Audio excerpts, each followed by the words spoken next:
All right, welcome to those listening in on the live stream broadcast here on Midwest Sports TV. This is Jay the Commish Deutscher from the Southern Plains Football League. Going to be your play-by-play announcer here.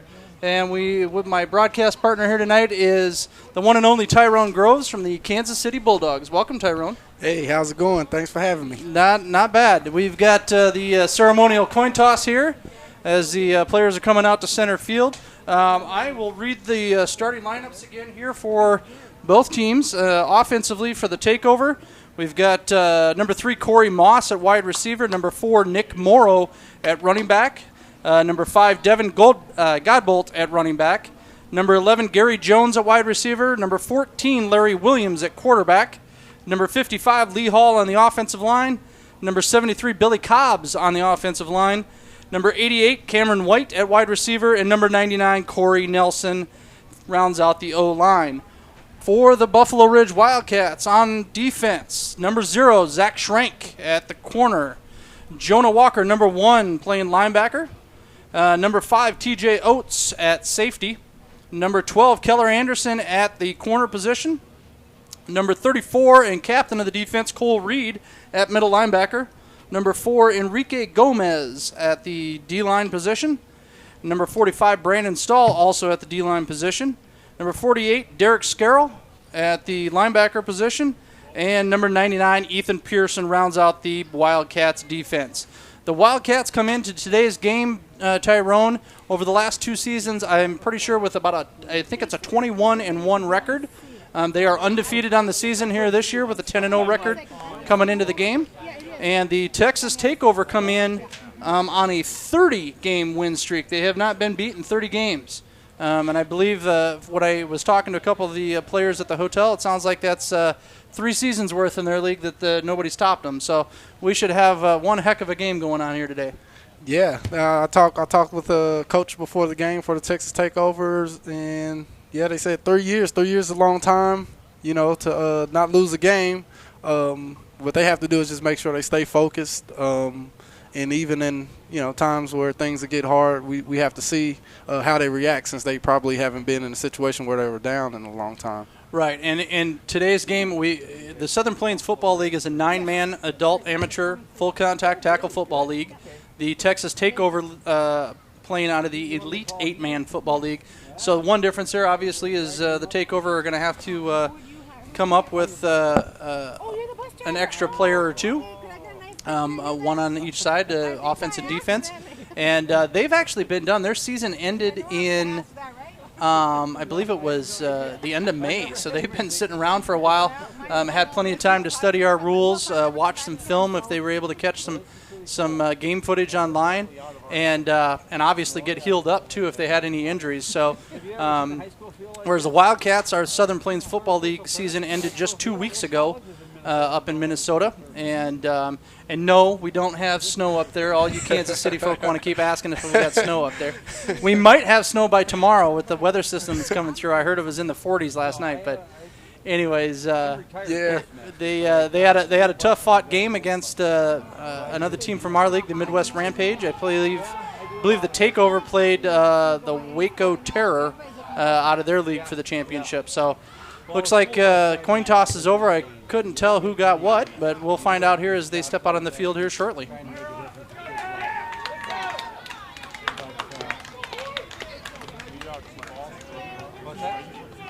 Takeover's going to be receiving, all right? Yeah, Jay, not playing a game for that long, that definitely can hamper the offense. So we'll see when Takeover gets the ball here what their offense looks like, see if they can knock off a little rust. Well, and I do understand too, Larry Williams is not their normal starting QB. Looks like the Takeover kicking. They're not receiving. They're kicking. So, but Larry Williams is not their normal QB. Justin Willis is their normal QB. Unfortunately, it sounded like he got caught up at work on Friday and wasn't able to catch the vehicles that were caravanning up here. So he wasn't able to make it today, but in talking to the Takeover, it sounded like they're more than confident in Larry's capabilities. So we should see a good game here nonetheless. 9-man Essentially, the 9-man national championship is what we're kind of billing this as. The Texas Takeover versus the Buffalo Ridge Wildcats here at North Kansas City High School in North Kansas City, Missouri. The last 20 miles into town. Kicking off for the takeover is going to be Devin Godbolt, running back for the takeover. Number 5, back deep to return for the Wildcats. Looks like is number 3, Riley Hansen, and I believe number 23, Heath Schindler. Most people do. Oh, okay. There's a few people that actually just, well, we have them in the same class. Yeah, this ought to be a really good game. I'm pretty excited to get this one started. Well, it'll be a little different for you. You're used to seeing 11 guys out there instead of 9, so we'll have to make sure you don't get too confused yelling at them that they need to get 2 more guys out there. But takeover here on their kickoff, we're short a guy. They finally got a guy out there, so they got 9 now. Wildcats got a 4-3-2 here for their line. Godbolt approaches, kicks a little bit of a squib kick, and picked up by the Wildcats at the 45. Number 18, it is going to be John Neeson. John Neeson on the return. No return yardage, but it'll be 1st and 10 for the Wildcats from their own 44-yard line. That was really good awareness by John, by Mr. Neeson. You normally don't expect the ball to come to you when you're on the front line like that, so that was very good awareness for him to catch the ball, tuck it away. Well, and it kind of came off a little weird, so I couldn't tell if that was really intended that way or if it was just kind of a miss kick. But regardless, the front line for the Wildcats there were ready for it. Yeah. Quarterbacking for the Wildcats today is number 8, David Oates. He's out of the shotgun formation, twins left and right. Oates looking downfield. He's going to get wrapped up in the backfield, brought down by number 12, Eric McCann on the sack. Starting lineup for the Wildcats on offense, number 3, Riley Hansen. Number 6, Rolando Ramos at wide receiver. Hansen was at a running back position. Number 7, Brett Delaney at a wide receiver. Number 8, David Oates at the QB. John Neeson, number 18 at the running back. Number 23, Heath Schindler at the wide receiver position. Number 60, King Ona on the O-line. Number 67, Clayton Dahl at the center. Quick pass out there in the flats to number 3, Riley Hansen. Wrapped up right away. We're pretty proud of the tackle there. Number 41, Roger Young on the tackle. Yeah, it looks like the Wildcats are having a little trouble. You know, they're having a slow start on offense. That's a normal thing. And then we got number 75, Dallas Murphy rounding out that O-line there for the Wildcats. So we got 3rd and long, 18. Oates drops back to pass, looks. He's got a pass downfield here to Delaney. He's got Delaney wide open, and Delaney hauls it in at the 35-yard line. 1st down, Wildcats. Wow. It just looks like the defensive back for the Texas Takeover just took a play off there. Yeah, Delaney had the sideline, was wide open, just kind of had to wait for that ball to fall down and in his arms, but a good pickup there for the Wildcats. On a 3rd and long, makes it 1st and 10 Wildcats from the takeover 35-yard line. Man, I just want to give a shout-out to that offensive line. They really had good protection on that play. He had plenty of time. Oates again out of the shotgun, hands off up the middle. That's Neeson. Neeson is able to scramble forward for about a 6-yard, 5-yard gain. Be 2nd down and 5 at the 30. Yeah. Looks like that short field is turning out to be a blessing for the Wildcats right here on that short kick. So they're already 10 yards outside of the red zone here. Well, here we got a little oddness. We got some sun out here, kind of trying to peek through the clouds today. It's an off and on, rain, lightning, the whole 9 yards today. That's the North Oates, Kansas. quick pass to the near side to Delaney. Delaney tries to split the defenders, had a Schindler out blocking for him. And gets run out of the bounds on a quick pass at the 15-yard line. It'll be good enough for a Wildcat 1st down. Yeah, they're coming out the gates. You can definitely see a little rust in the takeover's secondary there. So maybe that time off is gonna come to be an advantage here early for the Wildcats. There we got some players. Is this some of your North Kansas City people maybe piling in here? We got some people coming in to watch the game. Yeah, I think it is. Oates, quick pass into the corner. That's going to be incomplete. Incomplete. Number 2 for the takeover, Terrence Witherspoon on the coverage. Ball was intended for number 6, Rolando Ramos. So should be second down. He's saying third, but it should be second.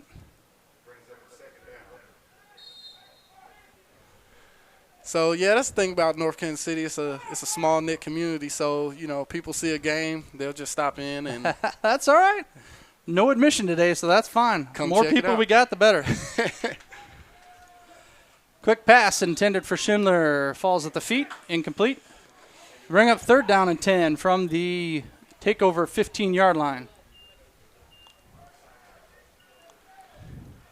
Takeover here in white with gold trim and it looks like kind of a navy blue helmet for the most part. Wildcats in their black and gold jerseys with a little bit of white trim and black helmets. Yeah, I like the Wildcats. 2 receivers each side. Neeson to the right of Oates in the backfield. Oates steps back, looks right quick. Delaney's defender fell down on him. He was wide open, but the pass was just overthrown. Falls incomplete. Well, it looks like they're trying to pick on this corner over here. It seems they found the little matchup that they like. Well, here's a little secret, Tyrone. Number 7 for the Wildcats is one of the best athletes in our entire league, and definitely one of the best athletes on this Wildcat team. So you're gonna hear his name called an awful lot tonight. He gets holding duties here now, as Dana Moore, the kicker for the Wildcats, tries to put the first points of the game up on the board here. This will be a 32-yard field goal attempt.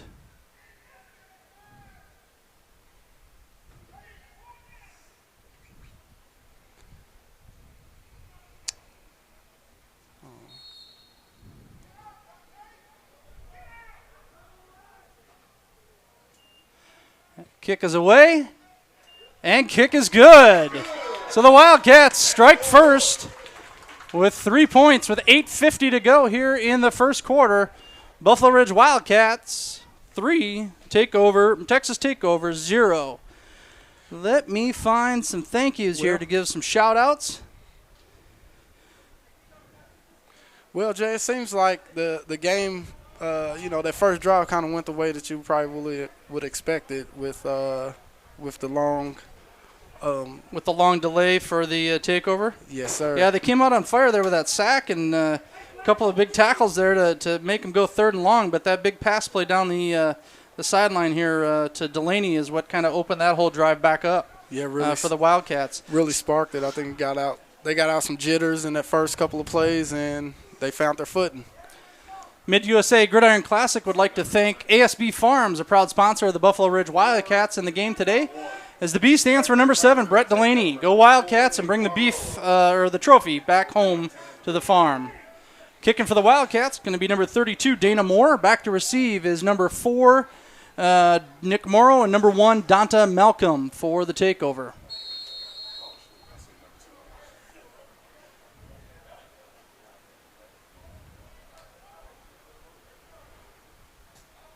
And we're going to return the pooch kick, apparently. Number 7 for the takeover goes down on it, Donican Green. So he gets it and goes down at the 46-yard line. No, 44-yard line. So first and 10 takeover at the 44. This will be the first time we see their offense. And yeah, I'm just curious to see if they try to just come out, take it slow, or if they're going to just try to ramp the offense up full speed.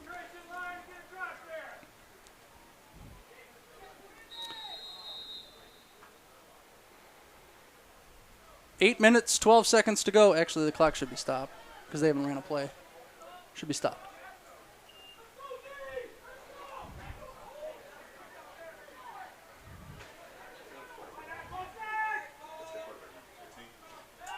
Back to pass, Williams. Short pass to the near sideline to Cameron White.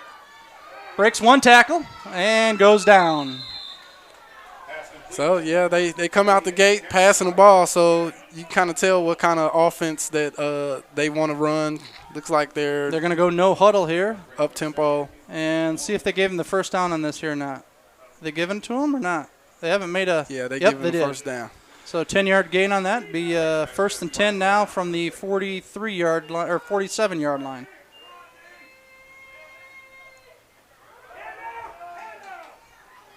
And handoff up the middle to Godbolt. Bounces it outside. Tackled on the play there by number 45, Brandon Stahl. Like they got about a 4-yard gain there. That was a pretty good play on first down. So 2nd and 6 to go here for the takeover. Williams out of the shotgun, drops back, looking across the middle. He's got a guy open. Oh, big catch. Big catch by number 4, Nick Morrow, hauls that in. Boy, he got that by the fingertips, didn't he? Oh man, he reached all the way out as far as he could to get that one. I mean, that was a good pass by the quarterback. He threw it over top of the deep safety. So I thought he overthrew him just a little bit, but Morrow had his go-go gadget fingers there and was able to reel that in. So put the Texas takeover on the board here, 6-3 with 6:54 to go in the first. And we're lining up here for looks to be maybe a 2-point conversion. So it short a guy, though. They got to get one more out there. They only got 8. So it looks like their offense didn't have any problems. They just came out, and they're just going to do what they do. So on that, the Wildcats, they probably need to they're probably going to come to the sideline, figure out. Yeah, they'll make their adjustments. And everybody's got to feel out what everybody's going to do here this first possession, you know. Yep. Williams' pass is actually intercepted by the Wildcats, so the 2-point conversion is no good. Leaves the score 6-3 takeover with 6:54 to go here in the first quarter. Some other sponsors for today's event. We have J&L Repair in Buffalo Lake, Minnesota. They do brakes, oil changes, DOT certifications, computer diagnostics, and tires on automotive, commercial, farm, and construction vehicles. Call J&L Repair at 320-389-9020 and schedule some TLC for your automotive needs. Special shout out today to the Lake Benton Municipal Bar where the game is being played, to the patrons there. Hoist up a beer at the Lake Benton Muni every post-game during the Wildcats season. Centex Coating, a Dallas-Fort Worth area roofing and construction company. If you've had storm damage or you're just looking to replace old with new, call Centex Coating today. And you can contact them for your construction needs by calling 469-766-0063. Back to action here. We got Godbolt here lining up to kick again. See if he goes deep this time, and he does. And caught by Hanson at the 6-yard line. Makes one guy miss. Nice return. He's going to pick up a little bit of a picket line here, and he's got one. If he can kick on the afterburners. Finally brought down by number 11, Gary Jones, at the 48-yard line. So a 42-yard return there for Riley Hanson of the Wildcats puts them 1st and 10 from their own 48.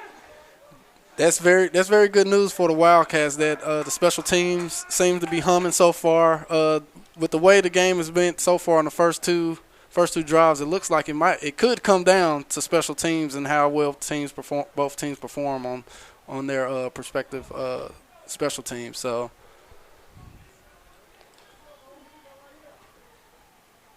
All right.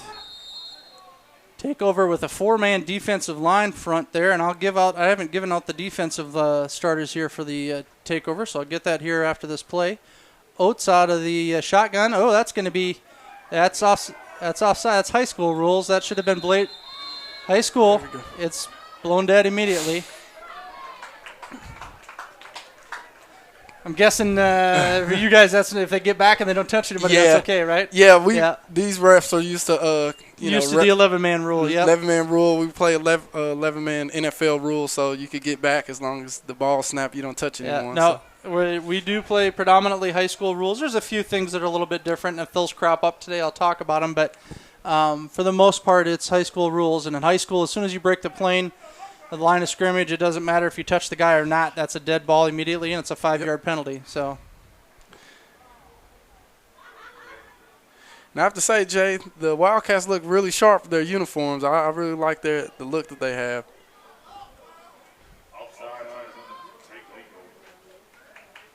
So, offsides on the takeover. Sets up 1st and 5 now for the Wildcats. 3 wide receivers to the near side, 1 to the far side. Oates out of the shotgun.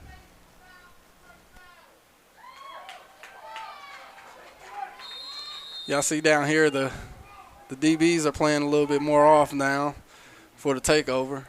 Oates looking to options it out to Neeson.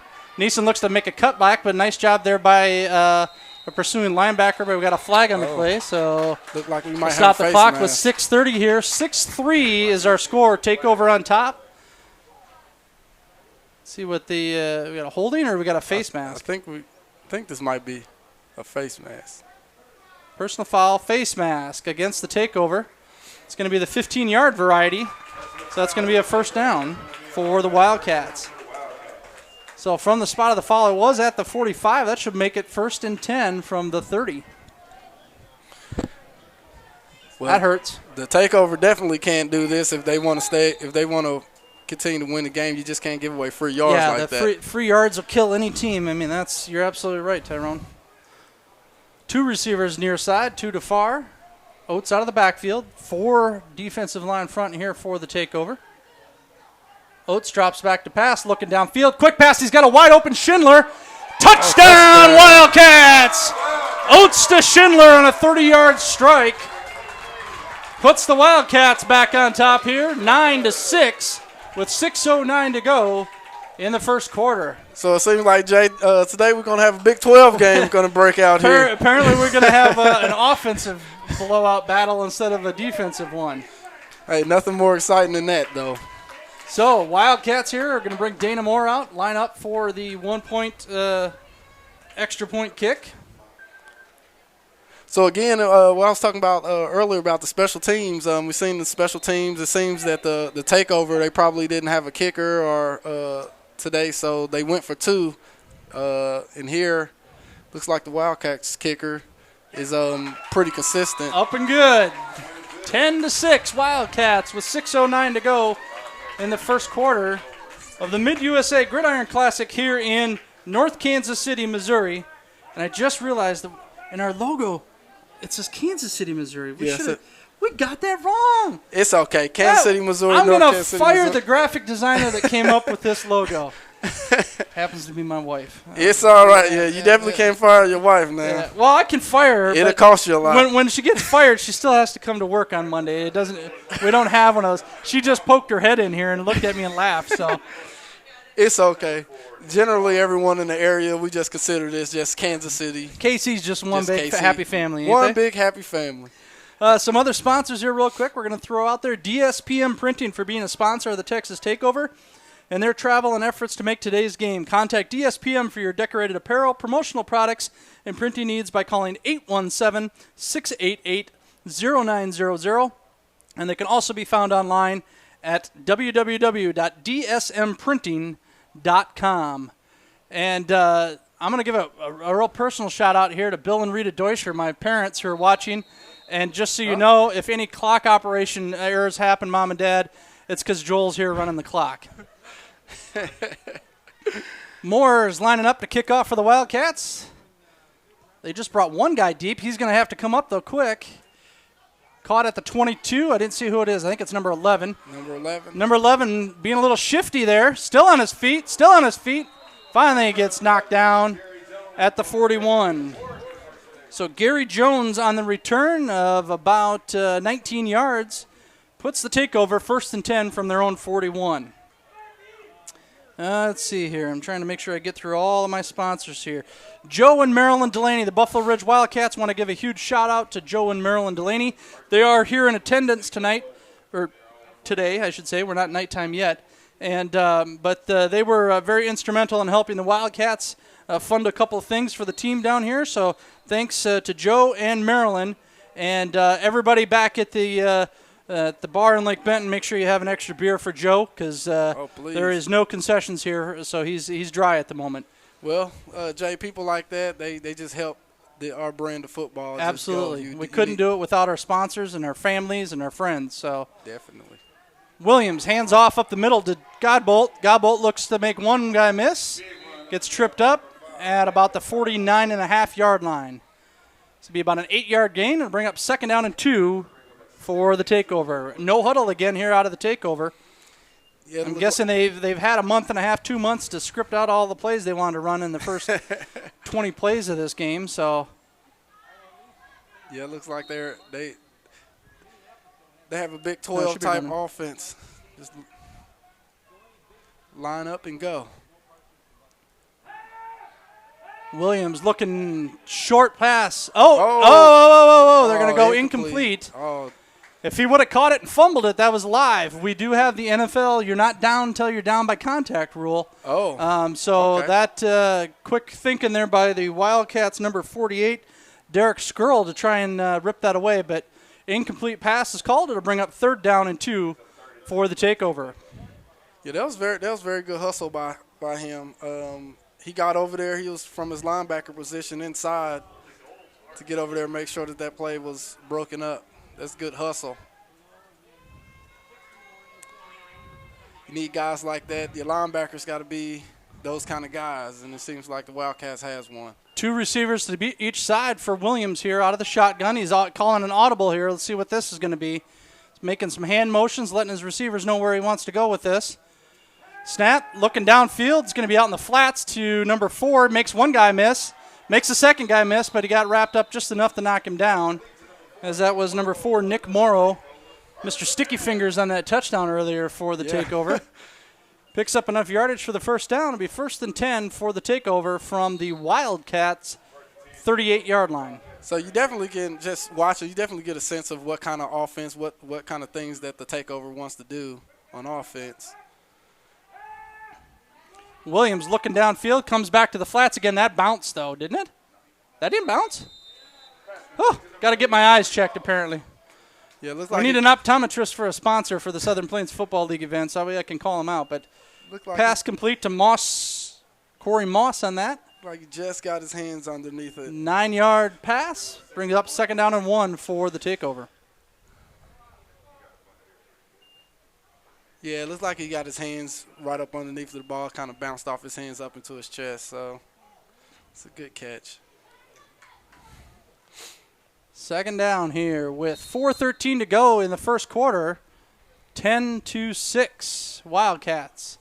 Williams looking for an option over to Godbolt. Godbolt's got one blocker. Tries to make a cutback and gets wrapped up at about the 15-yard line. Good enough for a takeover 1st down there on the scramble. A little option right. So it looks like the takeover. They're being pretty balanced. They're taking their plays where they can get them. So they're moving the ball. They're moving the ball efficiently down the field. So we'll see if the Wildcats can make some adjustments. Williams' pass intended for Cameron White falls incomplete. Bring up 2nd down and 10. So it looks like they tried to bring a little pressure that play, and they got back there to the quarterback. So it looks like that's going to be one of the keys to success for the Wildcats on defense is try to get pressure on the quarterback, speed him up to throw the ball and get him off his point. Well, there's going to be no denying that the O-line for the takeover is probably pushing 325 average, yeah. and the Wildcats D-line is probably 250 at best. So it's size advantage takeover, but speed could be in the Wildcats' favor. Out pass here to number 3. Makes a couple guys miss. He's going to make it into the end zone for a takeover touchdown. That's Corey Moss. And that was about a 15-yard touchdown pass for the takeover. So with 3:23 to go here in the first quarter, the takeover take the lead back, 12-10 with the extra point coming up. So, Jay, right there, it just looks like that the defense just kind of overran the play. Yeah, you can see on the replay there that Cole Reed's feet kind of slid a little bit on him as Moss turned it back inside and There just wasn't enough pursuit there from the backside on the Wildcats defense to close the hole there. Moss did a nice job of splitting the defenders to get in the end zone. Yeah, the thing. I forget that we have the replay. I gotta remember that. The thing with defending shifty guys in space like that is you have to use the other guys on your team. So if the guys are outside, like on that play, then you know that you don't have to come over top. Little end around here, a little reverse. Oh, that's a great play. A nice job by number 5, T.J. Oates, to step up and snuff that one out. And once again, thwart the takeover on their extra point attempt. So, again, the special teams not having a kicker and trying to go for 2 and not getting them, that could come back and really bite the takeover later on in the game. I completely agree with you, Tyrone. 12-10 here with 3:20 to go in the first quarter. Midwest Sports TV is a Minnesota-based live web stream videography company specializing in all sports and racing across South and Central Minnesota, Eastern South Dakota, and Northern Iowa. We're happy to have Midwest Sports TV bringing you today's game here in North Kansas City, live over the internet. And don't forget to tweet us using the hashtag Gridiron17.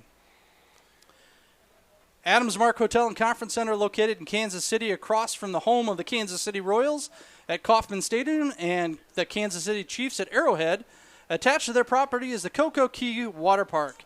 Adams Mark is the official hotel of the teams for the 2017 Mid-USA Gridiron Classic. Thanks for being great hosts and a great hotel with killer amenities. www.adamsmarkkc.com. New kicker there for the takeover, boots it high. Caught at about the 16-yard line by Hansen. He's bringing it to the near side. Again, he's got a little bit of that picket fence. Got a little lane. Nice job, though, by number 88. Cameron White there trips him up. We do have a flag on the play here, so we'll see what that is. It seems, Jay, every special teams, it seems that the Wildcats are looking very impressive in winning the special teams plays.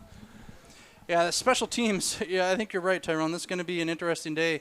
Is what I kind of feel like that picket fence keeps getting a little bit better each time here. Wildcats might have an opportunity to return one here later. We got a holding called against the Wildcats at the 32, so that's going to back them up. 1st and 10 from their own 22.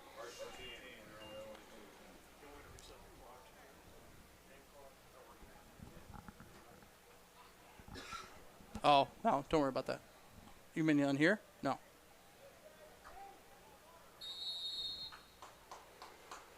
All right, Wildcats So have one thing struck I on. like- They've scored, but they put points on the board both their possessions offensively. So have the takeover. Defensively here, nobody's had a turnover yet. So Wildcats are going under center this time with Oates. Handoff up the middle, and wrapped up immediately at the offensive line is Neeson. Oates was kind of still holding on to that. I think it might have been it was maybe supposed to be a read option or something like that, but the defender was in there pretty quick, so Oates just made sure that he held on to the ball there so that way we didn't have a turnover. Yeah, when you're defender on a play like that, coaches usually tell you, hey, tackle both guys if you get there fast enough, and that's exactly what he did. So. The ball's on the 19-yard line to be 2nd down and 12 here for the Wildcats. Oates rolls out to his right, gets around the defender. He's going to take it himself, try and pick up a few yards, maybe gets back to the original line of scrimmage. He didn't think he was down, but the referee blew the whistle, so got a yard or two back here. Just overall, I really like the way both offenses from both teams are really playing right now. Right now, the Wildcats this series they're having a couple of little issues, but I think they were having issues in that first series too, and then they hit that big 35-yard pass play downfield. So let's see if they stretch this one downfield. The good thing is they're trying to stay balanced. They're still running the ball. Looks like we're going to be passing here. We got let's see what we got here. Flag on the play. Minute 48 on the clock. 12-10 is the score takeover. We have offsides against the defense. So that'll be a free 5 yards. Free 5 yards. How much you want to bet we have a hard count on this next snap here to see if we get another free 5 yards out of the deal? That'd be the smart thing. That ain't going to be enough to get him a first down, but it'll get him another 5 yards. It'll get him close enough. So 3rd down and 6 is what we're going to be at here. ball just across the 25. They need to get to the 41 and a half. Excuse me, 31 and a half. So I see these receivers are bunched up on the near side here. Look to his right. It's a deep pass. Oh, it was there, but it was just a little too long. Pass intended for Schindler falls incomplete. Brings up 4th down. Well, let's See what the Wildcats do here. Looks like they're going to go for it. Yeah, I guess they're figuring that, you know, both offenses going to be an offensive shootout. So 4th down and 6 here for the Wildcats on their own 25-yard line, and they are lining up to go for it. maybe they might do a quick kick here. Well, and Oates is talented enough. He could just quick kick this here, punt it for the Wildcats. Make it look, and that's exactly what he does. Oh, low kick. It might have gone off of somebody. Oh, that was touched. They can get that. They can get that ball. That is going to be Wildcat ball. That is Wildcat ball that was touched first by the white team. Yes. That is Wildcat football at the 41. Oh, had the Wildcats touched it first, then it would have been down. It would have been first touch. So if the Wildcats would have touched it first, and then the takeover the takeover didn't get control of it, then it would have still gone back to the takeover because of the first touch. But the first person to touch that ball was a white number. Or I didn't catch the number for the white team. I believe it was. Oh, I just missed the replay. Okay. Yeah, whichever guy it is, he's got to know that if you can't scoop it up cleanly, then you just have to leave that alone. Yeah. Well, and it wasn't a normal. It was a kind of a muff kick. So Wildcats take over here. 1st and 10. Quick pass out to Hansen, I believe, over on the far side. No, that he's going to pick up about 5 yards on the gain. Yeah, it is. Be 2nd down and 5 for the Wildcats. Minute 18, minute 17, and ticking here in the first quarter. I think take over 12, Wildcats 10. I think the plays like that to the outside for the Wildcats is really going to help them, especially if they're having success on vertical routes. It seems like their receivers can get vertical pass, take over his defense. Oates rolls out to his right, passes to Delaney in the middle of the field. Delaney tries to avoid one, gets wrapped up on the backside there by number 7, Donican Green, but good enough for a Wildcat 1st down. 1st and 10 from the takeover 40-yard line.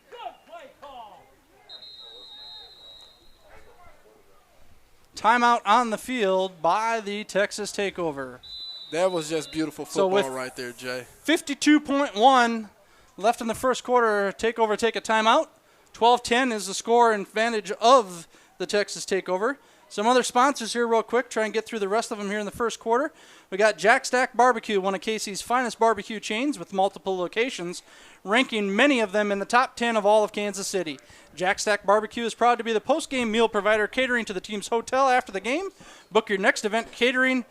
Book your next catering with Jack Stack Barbecue. www.jackstackbarbecue.com. Golden Corral in Independence, Missouri for great hospitality shown and a great meal served last night to the Wildcats team. The Golden Corral is a national chain providing lunch and dinner buffet style. Thanks to the crew at the Golden Corral for your efforts to our event. The Neighborhood Cafe with 2 convenient locations in the Kansas City area, providing home-cooked meals to the masses at both locations for breakfast, lunch, and dinner, with their Waldo location open 24 hours. Thanks to Tony Olson and everyone at the Neighborhood Cafe, www.neighborhoodcafe.com.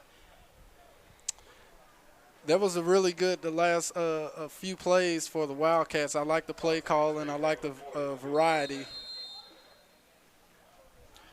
Oates back on the shotgun formation. 2 receivers near, 2 far. Oates looks right, throws. That's going to get picked off, intercepted by the takeover at the 10-yard line. Pass was intended for Ramos. Intercepted there by, let's see if we can turn that number. Yeah. Do we have it on a replay by chance, maybe, Nate? Replay's coming up here, Tyrone. Looks like it was the deep safety back here. Yeah, Oates had to get rid of it a little bit sooner than I think he wanted to. I can't see his number. I cannot see that guy's number, no. So, mystery guy on the takeover with the interception sets up the takeover 1st and 10 from their own 10-yard. Actually, I think that was number 7. Number 7? I think that Donican Green is a D-back, so that sure could have been him. Yeah, I think number 7 is back at playing their deep middle safety. So they try to take a shot downfield. I think if they would just keep hitting little short intermediate routes, I think it would work out for them and throwing screens to kind of keep the defense, the takeover defense off balance. Williams out of the shotgun, 2 receivers each side. Looking right, comes back to his left on the wheel route for a running back coming out there. And Cole Reed wraps him up right away at the 4-yard line. That's going to be a loss of about 5 yards on the play.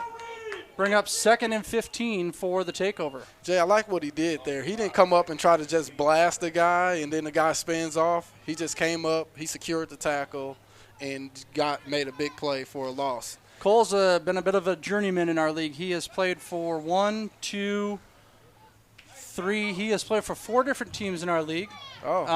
And this last season now here with the Wildcats, he won a championship, 2 championships with the Southwest Huskers when they were in our league, and then now this year with the Wildcats. So He's got 3 championships under his belt and is a heck of a player for the Wildcats defense.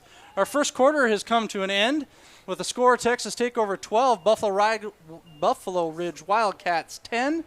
And we're going to take just about a 30-second break here, and then we'll come back with some more messages from our sponsors.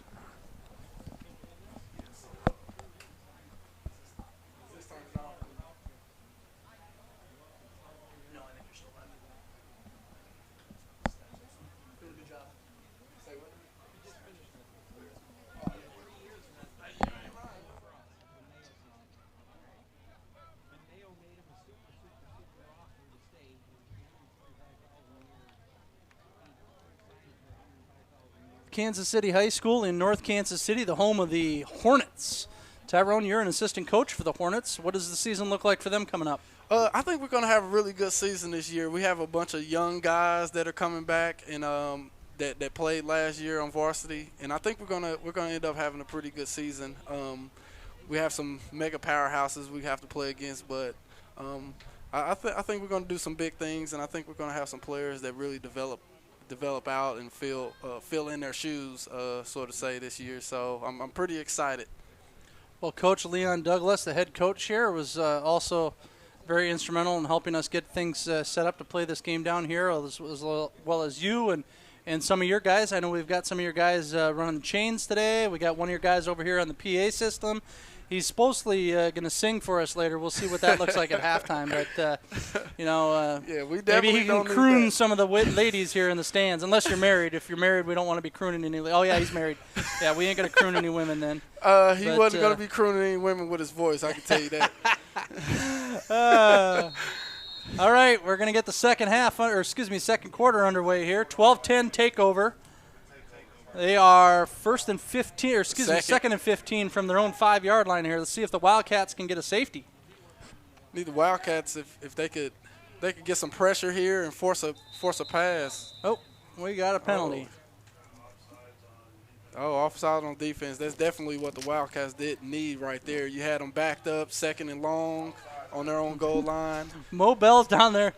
Head referee Mo Bell, he's getting his hips into that action a little bit. He's making sure, A, everybody hears him, and B, he wants to have he's getting his jazzercise on down there or something. Like that. Mo is definitely a character. He's one of the joys of playing football here in this area. I mean, you get him reffing your games. I mean, you're going to have fun. 2nd down and 10 for the takeover as they get that free 5 yards back that they had lost on the pass play. Williams hands off up the middle to Godbolt. Godbolt kicks it to the outside. He's got a little bit of help out there. He's able to pick up, I believe, a first down as he gets to the 20-yard line. Let's see if they give it to him or if he's short. If he's short, he's only going to be short by about a football here. He's short for about a yard short first down there.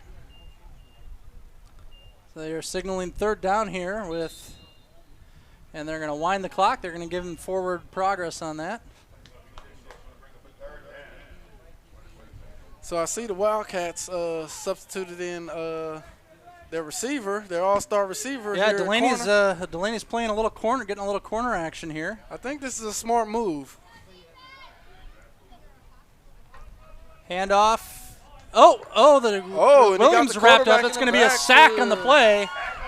Oh, that's Sack that's by about a foul. number 40. I can't. Come on. Can't see. I can't see it on the 45. Oh, it's number 45, Brandon Stahl, Skippy Steinhoff's old number, getting the sack here for the Wildcats. That is going to make it 4th down and 6. 4th down and a long 6. We'll say 4th down and 7 with 11:04 to go here in the second quarter. Let's see if the takeover go for it or if they're going to punt it away. And if they don't hurry up, they're going to have to call a timeout here because they have killed a lot of time on the play clock. That was a bad. Looked like there was some sort of read by the quarterback. Looked like it was a bad read. The offensive tackle or guard blocked down, and Cameron White to punt. Snap is good. White's a left-handed punter or left-footed punter.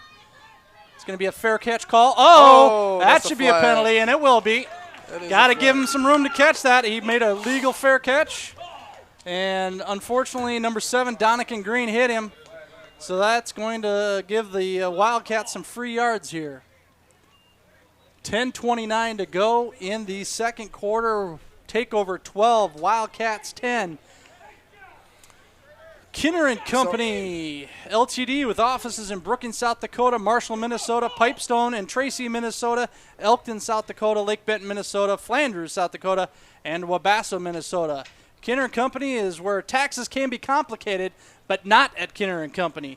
Kinner and Company provides full-service tax preparation along with computerized bookkeeping using QuickBooks products, payroll services including state and federal employment, and unemployment taxation. Kinner and Company staff is dedicated to providing their clients with quality, timely service. They continue to serve their existing clients and welcome any new clients who desire better performance for all their tax and accounting needs. Please call today for an appointment, 1-800-692-2515. Kinner and Company, they are results accountants and tax advisors. Thanks for your support of the Mid-USA Gridiron Classic, the team, the Buffalo Ridge Wildcats. They can be reached on the internet as well, www.kinner.co. Well, it looks We like got a long discussion here. I don't know what really it could be a discussion about. I mean, you got to give the guy enough room to fairly catch the ball unless there was 2 penalties here. We'll see what Mo gives us for a signal here.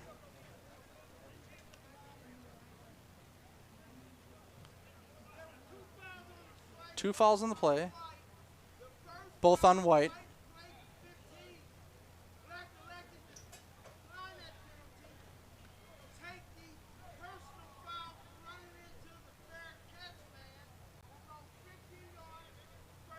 Okay, so 2 penalties against the takeover.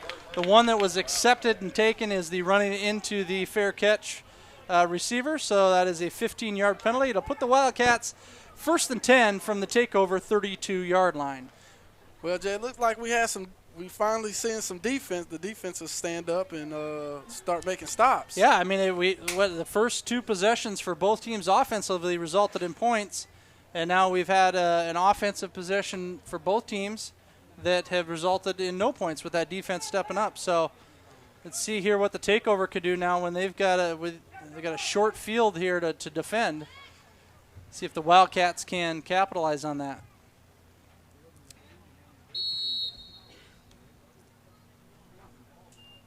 Handoff, nope. Oates is going to nice keep it pull. himself, and he's got room down the left side here. Goes out of bounds at about the 17-yard line, 18-yard line. Scrambles for 12 yards on the play. Be 1st down and 10 for the Wildcats from the 18-yard line. I am really liking the play calling for the Wildcats right now. They're very balanced. They're running plays off of other plays. I mean, it's looking really good.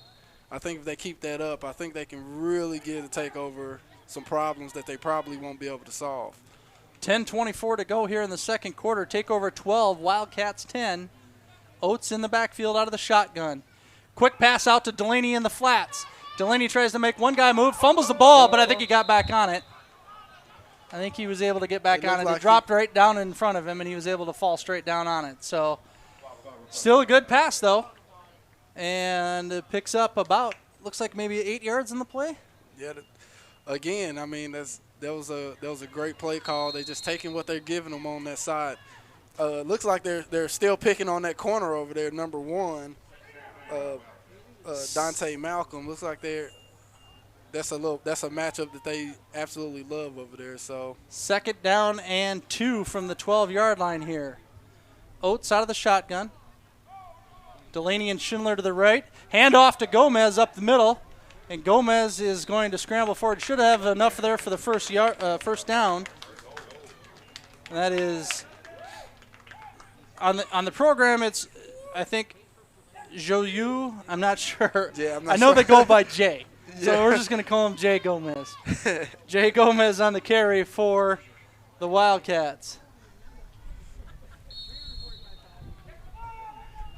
And I'm loving my SPFL folks because they're all sending me text messages to my phone. They all got my phone number, so they're sending me messages, what's going on, what they're seeing. Oh, Oates ducks a player, goes in for And the he end zone, goes in the end zone. touchdown, Wildcats! With 9:16 to go in the second quarter, David Oates fakes the handoff, scrambles himself in from 12 yards out, puts the Wildcats back on top here, 16-12. And let's see what the Wildcats do here. See if they go for 2. Nope. Dana Moore is out there, so. Well, Jay, I got to tell you, we might have to try to get this quarterback down here to Kansas City.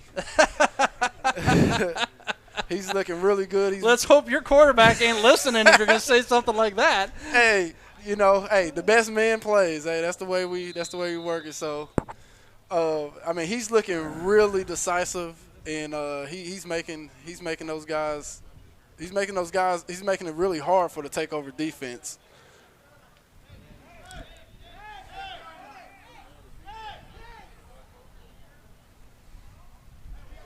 Well, we got a penalty flag here. We're just waiting for them to Looks decide. like they're counting players. One of the rules in our league is you cannot have a maximum. The maximum number of players on the defensive line can be 4. Anything more than 4 is an automatic dead ball foul. In this case, it'd be half the distance to goal. Normally, it would be a 10-yard penalty. So I think it looks like the ref is explaining. He said it was. He explained it, and they declined it. So, that's kind of surprising. Moore's lined up for the kick. Kick is away, and good. And it might have cleared the stadium, Tyrone. I think we went right over the roof on that one. Oh, there it goes. No, It comes rolling back down at the last second. I said we almost had one on the avenue. All right. So Dana Moore puts it through, puts the Wildcats up by 5, 17-12 here with 9:16 to go in the second quarter. Everybody back at the Lake Benton Municipal Bar.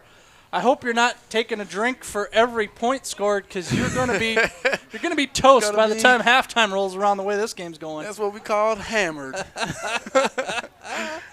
Cavalier Coaches is a family-owned business that has been in the transportation business since the early 1960s. Humble beginnings are rooted in small-town southern Minnesota of Leroy, where Bill Regan ran a fleet of school buses. Today, the family runs more than 200 school buses in 5 different cities in Minnesota, as well as Mason City, Iowa. They also have local transportation contracts in St. George and Bryan Head, Utah, as well as Mesquite, Nevada. A nice complement to their school buses is the 18 luxury motor coaches operated under Cavalier Coaches nameplate. Thanks to Cavalier Coaches for their support of our event. Check them out online, ridecavaliercoaches.com. More to kick off here for the Wildcats. And that's an onside kick. We've got a chance here, and the ball's loose. And then it's recovered by the Wildcats. An onside kick here to the near side, recovered by number 28 for the Wildcats, Kyle Finn.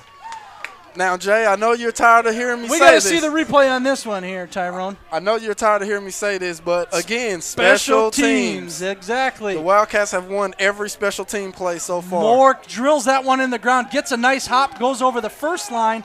The second guy for the takeover, unable to get control of it. And Kyle Finn, Johnny on the spot, recovers it. 1st and 10 Wildcats from the 41-yard line of the takeover.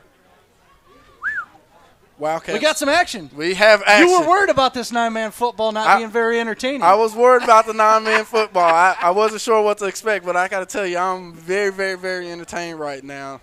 I'm sure everybody watching this, too. Call up all your boys in the MFA, the Midwest Football Alliance, the league you play out of. You let them know this 9-man stuff is for real. Oates backs up. He scrambles. He's looking to run, see if he picks up a blocker here. He's still live, throws it downfield to Delaney. And Delaney wrapped up at the 27-yard line. Can be completed pass. 1st and 10 Wildcats from the takeover 27.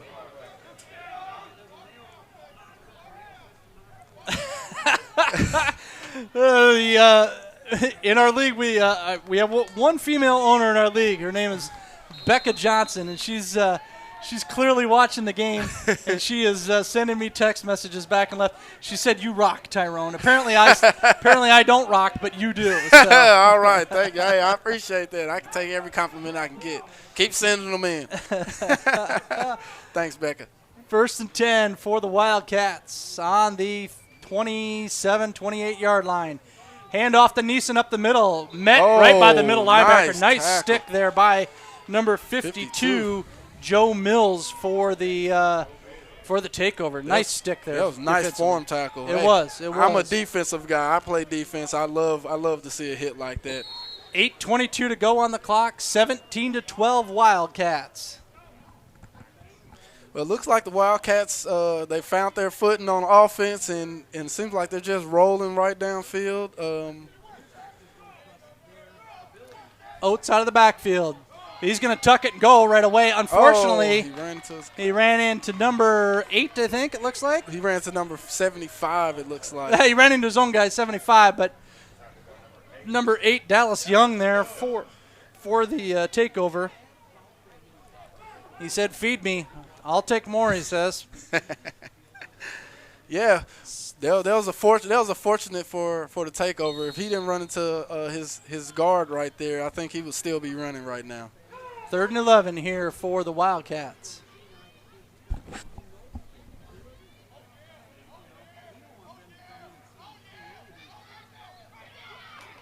David Oates tried to take it up the middle, got met again by Mills. So that's going to bring up 4th down. I don't know that we're in Moore's distance here.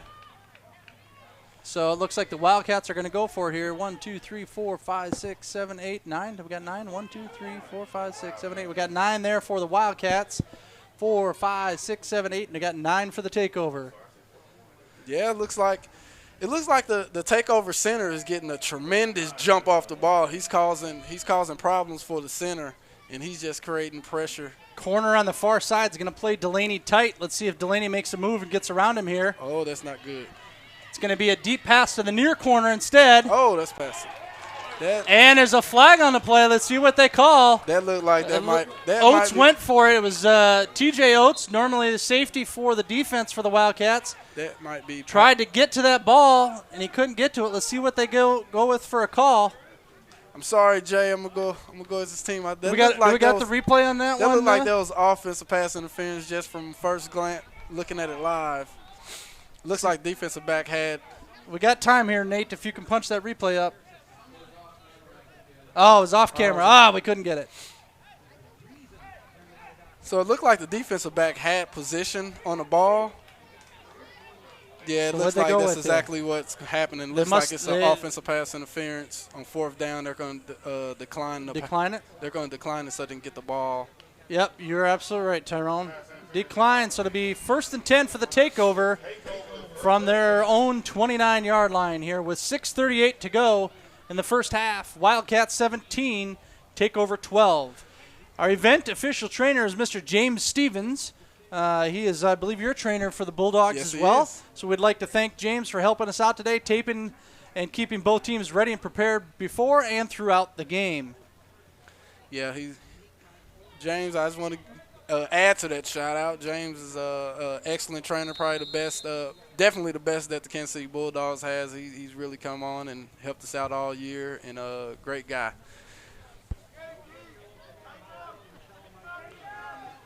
All right, we've had a show of defense here kind of coming out in the last couple of possessions. Let's see what the Wildcats do here. defensively. Handoff to Godbolt. Up the middle, gets wrapped up on the shoestring tackle there a little bit by number 48, Skrull for the Wildcats. Like Godbolt, he's a little low to the ground. It looks like he's tough to bring down. He's running with all of his weight behind his pads. 4-yard carry on that brings up 2nd down and 6 for the takeover. Triple receivers here to the near side. Cameron Wright all on his own on the far side. Williams in the backfield. He looks left, comes back to the right. He's got a guy here in the flats. And wrapped up right away by TJ Oates is number 19, Jason Swan on the reception. Be good enough for a takeover 1st down.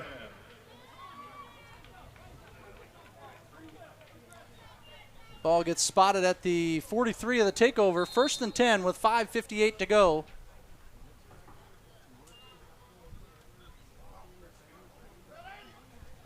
Yeah. Williams out here to the near side again. Number 15 on the reception. Wrapped up right away by Zach Schrank. Roderick Brown on the reception for the takeover.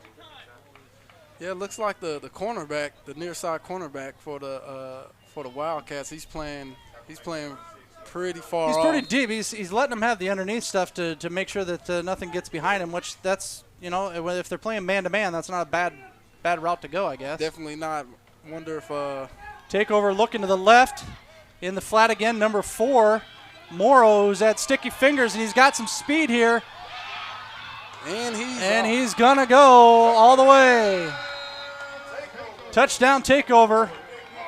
That's going to be about a 49-yard touchdown with 5:09 to go here in the first half. The takeover regained the lead, 18-17 with extra point attempt coming up. So that's 2 for Morrow today, is it not? yeah. So One of the here- things, so Tyrone, here, we don't have any. I don't have a pen up here, Tyrone. We're gonna have to find a pen, but we gotta start keeping. We gotta pick an MVP at the end of the day. Here's Morrow breaking through the defenders yeah, this is like, and able to get into the end zone. he definitely has the speed to get there. It looks like kind of what the takeover wants to do is get their guys in open space, kind of like their coach was talking about before the game. Get their guys in open space and let their athletes make plays. So let's see, takeover lining up here for the 2-point conversion attempt. Williams giving some direction here. It's going to be a little screen option. He tries to throw it out. That's kind of behind, and that's going to roll out of bounds and be incomplete. So once again, special teams. Take over 3 touchdowns today. No extra points today for them. So right now it looks like, again, the Wildcats have won every special teams play so far this game. Including that onside kick that started that particular, kind of directional drive there. The defense for the takeover were able to step up and stop them and then capitalize and get downfield here quick enough to put some points on the board. Big pass play there from Williams to Morrow. Second big pass play of the day for them on that connection. Yep. The Southern Plains Football League is the Upper Midwest premier amateur 9-man adult tackle football league. With 10 teams spread across 3 states, we boast an 8-game regular season, 2 playoff rounds, and a championship weekend that includes the SPFL Championship and the SPFL Stars vs. Stripe All-Star Game. Additionally, the SPFL is a founding partner in a postseason championship game annually held with another league for a national championship level game. The SPFL can be found on Facebook and online at myspfl.com. Onside kick returned here. Godbolt returns it, grabbed immediately by Enrique Gomez, number 4. Is it 44 or 40? 40. Looked like 40. Austin Apple on that. Goes down right away at the 50-yard line. The 1st and 50 for the Wildcats. The Wildcats today, I think only 2 times have started deep. Otherwise, they've had really, and both times they started deep, they did okay with that. They keep kind of getting a short field to work with. Yeah. That could be dangerous here as this game goes along. Very dangerous. I mean, the odds are if you only have to go half the field, I mean, the odds are you have 50% better chance of getting into the end zone. So the takeover definitely needs to figure out something on their kickoffs or something, try to pin the Wildcats back. Takeover scrambling to get people on the field, call a timeout quick. That's their second timeout. So we are at 5:04 to go here in the first half. Takeover 18, Wildcats 17. Wildcats are going to start this drive 1st and 10 from the 50-yard line. Let's see here. I think I got just about all of the sponsors. Nope, I got 2 sponsors left here.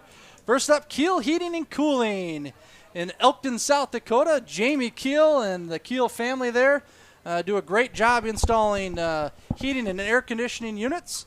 And if you need any heating or cooling options, give Jamie and the group a call there at Keel Heating and Cooling. And Jamie, I'll do a better job in the second half there. I'll find the phone number, make sure everybody's got your phone number. Also, final sponsor for the event, the Visual Identity Vault out of Fairmont, Minnesota, your one-stop shop for marketing, supply, and printing needs. TVIV offers decorated apparel to include screen printing, embroidery, and sublimation for your team, group, or organization. They are also the sponsoring the event trainer and championship and MVP trophies today. Check them out on Facebook or at tvivmn.com. Oates out of the shotgun. 2 receivers near and far. And we're going to get free 5 yards here for the Wildcats as the corner on the far side jumped across the line. This has been the storyline so far reads special teams. Yes. Big plays. Yes. And stupid penalties that cost free yards. That's the 3 headlines so far of this game. That's it. Those are the big things that will normally turn any game in football. Those are the things that you want to make sure that you win each time. All right, here we go. 1st and 5 now from the 45 after the penalty. Oates again still in the shotgun. Low snap, quick pass. Hits Riley Hansen in the hands and falls to the ground. Riley, we got to catch those. Yeah, Riley, I think, had a clear path to the far side of the field if he could have wrangled that one in. But instead, it'll be 2nd down and 5 for the Wildcats. And that's something it took a whole 2 seconds off the clock, too. Yeah, you know? That's something we haven't seen a lot. We haven't seen a lot of drop passes. So I think that was probably the first drop pass that was a clear drop of the game from either team. Oates hands it off to Neeson. That's Gomez. Nice cut, Gomez. Jay Gomez doing a nice job scrambling, rumbling, bumbling. Oh, we got a punch to the face that the referee did not see. That should have been called, but was not caught. It was down here on the near sideline. I'll leave the names out of the deal, but numbers out of it. But, yeah, there was a punch just thrown to the face here. So we're getting a little chippy, I guess. Here's the replay. That was a nice cut. I like the way he read the play right there. 4:54 to go here in the first half. 18-12 takeover. 1st and 10 Wildcats from from the takeover 36-yard line. Gomez in the backfield with Oates. Low snap. Pass, little high, intended for Delaney. Incomplete. Brings up 2nd down and 10 for the Wildcats. So I would like to see the Wildcats go a little bit more for that matchup, go back to that well and try to pick up some more yardage and big plays with Delaney on number one. Well, now, come on now, Tyrone. In the first quarter, you were calling for them to keep doing the dink and dunk slow stuff, small stuff. Now you want them to go big?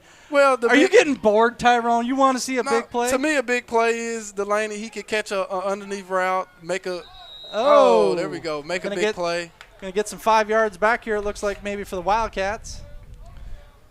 My philosophy, Jay, is I like to throw underneath routes or take the easy things and turn them into big plays with your athletes that can make it happen. So right now it just seems like if we can as the Wildcats, they can easily get the ball into Delaney's hands. Just get the ball into his hands and let him make a play. I'm loving Mo. There is absolutely no denying what the penalty is when Mo gets ready to call it. He's got the body action into it. He makes sure everybody hears it.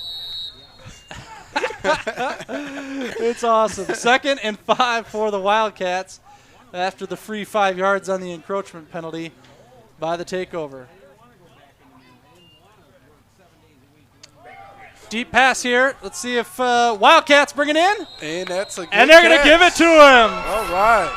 That Pass intended for Heath Schindler is hauled in at the 5-yard line. First and goal, Wildcats. So what they did there looked like they used Delaney as a decoy. Let's see if we got the replay on this one here. And sent the guy around the end. I think it was on a wheel. Yeah, that's exactly what they did. High school, he's only going to have 1 foot in.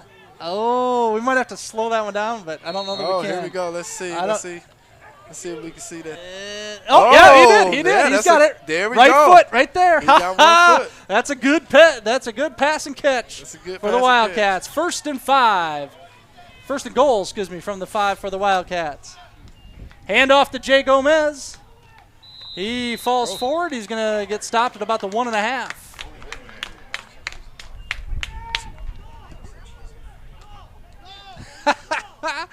I love the people of the SPFL. They're all sending me text messages. I can't read half of what they're sending me, but it's awesome. They don't want me to sing "Take Me Out to the Ball Game" at halftime. I don't think I'll be singing anywhere. 3:59 to go on the clock here in the first half. Wildcats knocking on the door. The 1.5-yard line. Oates out of the shotgun. He's going to keep it himself. David Oates in for the Wildcat touchdown. Again, great play calling. I mean, this is some of the best play calling that I've seen all year. So 3:48 to go in the first half. Wildcats, they take the score and get the lead back. 23-18. Up by 5. Again, a 2-point conversion would put them up by 7, but they're just going to go. They're going to go. Special teams, they're going to go for the kick. The kick's been there for them all day. Take the points. This early in the game, you just take the points. Dana Moore lining up to kick. Brett Delaney to hold. Snap. Kicks away. Oh. I think that one went wide. Wide right. Yep, that one missed it. We put bad juju on that. We put bad juju. That was the first special teams play that they didn't win. All right, 3:46 to go here in the first half. Wildcats 23. And we've got the takeover at 18. And Nate, if you can hear me, the hashtag is #gridiron17, correct? There we go. All right, #gridiron17. If you've got a Twitter account, you can send us a tweet. We'll get it up on the screen here during the game and give you a shout-out. And quick shout-out to Tommy Whitley, head coach of the Watertown Rebels. Thanks for tuning in, Tommy, as well as to Brent Hansen, owner and coach of the North Iowa Bucks and also board of director in the SPFL. He's the one that's worried about me singing. Well, the rain stopped shortly into the first quarter, and it is held off, and let's just keep praying here that it's going to keep holding off. Moore's getting ready to line up for the kick. 1, 2, 3, 4, 5, 6, 7, 8. 1, 2, 3, 4, 5, 6, 7, 8, 9. All right. Again, the takeover, a little late getting the 9th guy out there, and I don't think that's where Dana Moore wanted that to go. He kicked it out of bounds. So 25 yards from the spot of the kick, 5, 10, 15, 20 to be 1st and 10 for the takeover from the 35-yard line. High school rules, it goes 25 yards from the kick. Nope. The kick is from the 40, so 25 yards puts it on the 35. Let's see if they spot it right, though. They might spot it with your rules, which in the NFL is the 40. And that is what they're doing. They got to back it up. Let's see if anybody catches it. Yeah, we got to see.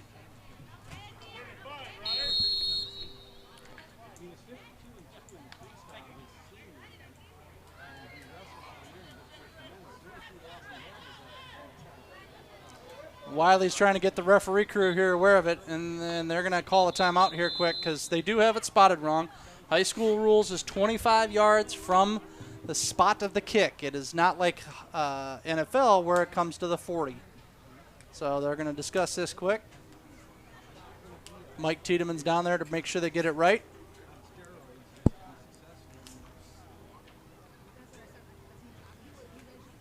Yeah, this is a reference crew that's probably not.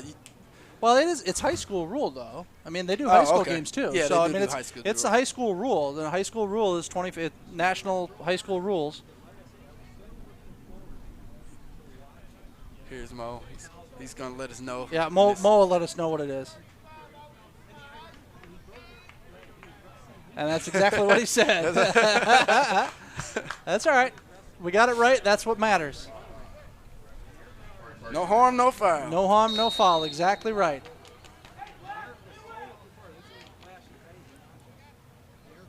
Larry Williams bringing the takeover back out here. 3:46 to go. 23-18 Wildcats here in the second quarter.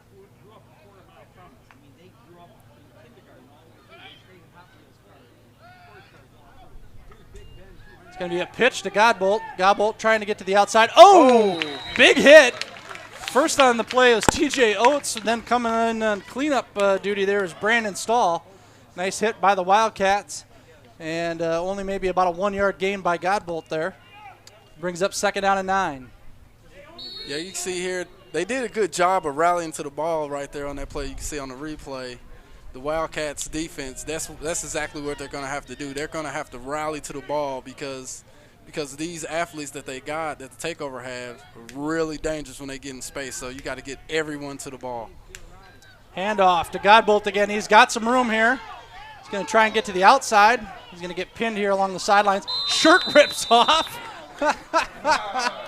Finally brought out of bounds. Godbolt picks up about 19 yards on the play. It'll be a 1st and 10 for the takeover from the Wildcat 46-yard line. So you can see right here, Godbolt, he's built real stocky and low to the ground, kind of like a Maurice Jones-Drew. So he's really hard to arm tackle. So you have to get your body on him and wrap him up and hold him up and let everyone else come get him down on the ground. Defensive line here for the Wildcats. Got to get some pressure on Williams and the takeover. Fake the play action up the middle. Big pass to Cameron White. White's going to haul it in. Touchdown for the takeover here with 2:54. Puts the takeover back on top, 24-23, with the extra point attempt coming up. We got ourselves an old-fashioned shootout. We got an old-fashioned shootout. This is you in Big 12 country now. It's the kind of football we used to around here, at least at the collegiate level. So, takeover here. We'll see. They've been going for 2. Here's the replay here. Every time. Fake the handoff to Godbolt, and White was able to get behind the defenders there. Yeah, so it looks like they were in man-to-man coverage. It looks like they switched to a man-to-man coverage so they could be beefy up front to stop the run. And it looks like takeover just took advantage of that fact. Takeover trips to the left. It's going to be a quick pass here to the right and knocked down on the play. And another special teams misfire by the takeover. Another failed 2-point conversion. Tyrone, I'm 110,000% with you that is going to come back to be a difference in this game. It definitely will. It definitely will. If the second half, if the rest of this half and the second half is the same as the first half, then those miscues and those missed points are definitely going to come back into play. The Buffalo Ridge Wildcats, located in Lake Benton, Minnesota, are also proudly sponsoring part of the live stream event video broadcast of today's game. Wildcats appear for the first time in the SPFL Postseason Championship Game Series, but are 16-time SPFL Championship Game participants, having won the SPFL Championship 7 times in those games. Thanks to the Buffalo Ridge Wildcats for your sponsorship, and good luck in today's game. It can be found online at www.brwildcats.com. The North Kansas City Hornets Athletic Department, Facilities Management, and football coach Leon Douglas for the usage of their beautiful field and facilities complex to host our event. Catch the Hornets in action soon as they are in full practice mode for their upcoming season. www.nkcschools.org. Well, let's see if they're going to kick it deep. See if they can get deep here to Riley Hansen this time. He's going to try and go up the middle with it. Gets wrapped up on the play at the 36-yard line. Tackled by number 7, Donikin Green. It'll be 1st and 10 for the Wildcats from their own 36. The Kansas City Bulldogs, you know who those guys are, right? Yeah, They're an 11-man semi-pro football team owned by my wingman here today, Tyrone Groves. The Bulldogs play in the Midwest Football Alliance with teams out of Missouri, Iowa, Illinois. Illinois. No, not Illinois this year. Iowa, Nebraska. Nebraska. How about Minnesota? No teams out of Minnesota. No teams out of Minnesota. Missouri, Iowa, and Nebraska. The Bulldogs call this field here their home field during the season. Oates, quick pass out to Delaney, falls short, brings up 2nd down and 10. Special thanks to Tyrone here and some of the other Bulldogs players helping us out on and off the field here today. And find out more info about the Kansas City Bulldogs on their Facebook page. Score at this point, 2:44 left in the game, in the first half, is Takeover 24, Wildcats 23. And somebody's sending me the text message wanting the score, but they should be watching the broadcast. It's on their screen. I think the score. Maybe that's what he's saying. Nate, the score's wrong on the screen. Quick pass out in the flats there to Schindler. He spins, gets spun out of bounds at the 43-yard line. There we go. Now I got you there, Tommy Whitley. Thanks for keeping us on track here. So I think 3rd and 3 here for the Wildcats. Plays like that, little short routes right there, have been the bread and butter, and the inside runs once they get the takeover defense spread out a little bit. Seems to be working. 3-man defensive front here now for the takeover. And Neeson breaks a couple tackles, still on his feet. Can at least get close to that first down. I think he got it. Jay. I think he got it. He needed to get to the 46. Yes, he has first down. He got to the 47. First down, Wildcats. Keep the clock going. He's winding it.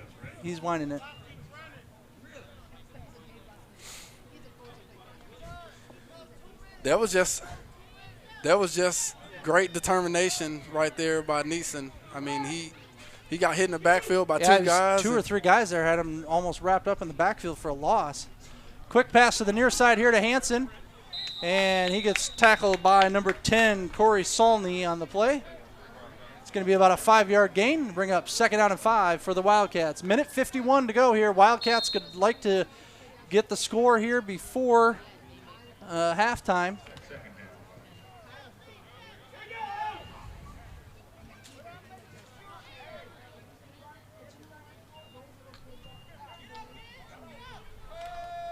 Oates looking downfield. He had a guy wide open in the slot and could not hit him. That was Schindler. Incomplete pass. Again, it looked like there was a breakdown in the defense, and I think it was because they were paying so much attention to number 7, Delaney. So that brings up 3rd down and 6 here. Yeah, Schindler was wide open. 41 would have had a hard time bringing him down all on his own there. Oh, yeah. If Schindler could have brought that in.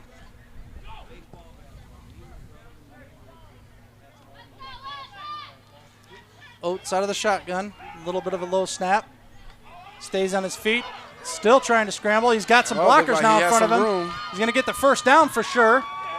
Finally gets wrapped up at the 33-yard line. 1st and 10 for the Wildcats, and we got an injured player down in the field.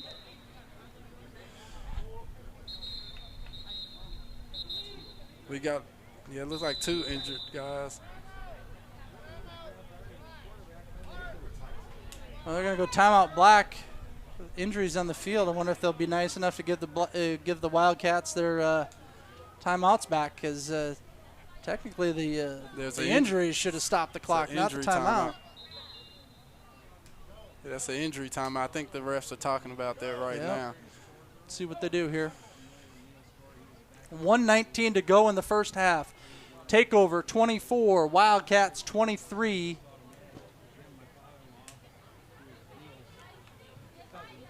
And they're still discussing what they're going to do here, so we'll see what they end up coming up with for a solution.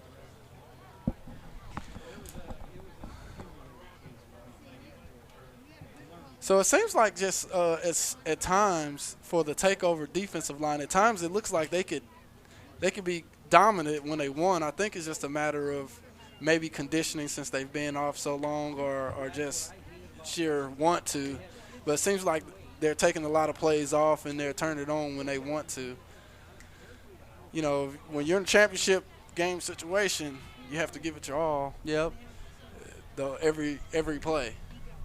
You don't want to spend the rest of the offseason wishing woulda, coulda, shouldas. Yeah, especially after, how far both these teams traveled. Coming all the way down from Minnesota, coming all the way up from the Dallas-Fort Worth area. I mean, everybody put some serious miles on yesterday getting here, either by bus or car or van or whatever. So yeah. All right, Wildcats, 1st and 10 from the takeover 33-yard line with 1:19, trying to get back in the lead here. Oates out of the shotgun. Quick pass behind Delaney as well as Schindler. Falls incomplete. Be 2nd down and 10. Yeah, so they're trying to get trying to drop back, get a quick passes underneath. Probably just chip away at these yards, try to get into the end zone here.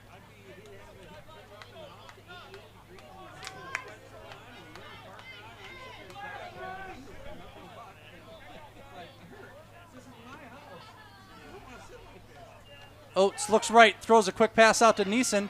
Neeson being pursued. Nice pursuit there by the linebacker, Mills, I believe, again, 52. Did a nice job. So they got the clock running, so they need to hurry up and get back on the line and get a play ran. Under a minute to go here in the first half.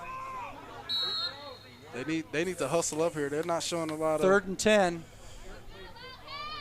They might as well call a timeout here. They're killing a lot of time. Unless it looks like what they're doing is they're gonna try to take a shot for the first down and try to leave no time on the clock for the takeover. I believe they're getting the ball, or it's the takeover is getting the ball coming out of half. So I don't understand why they didn't try to.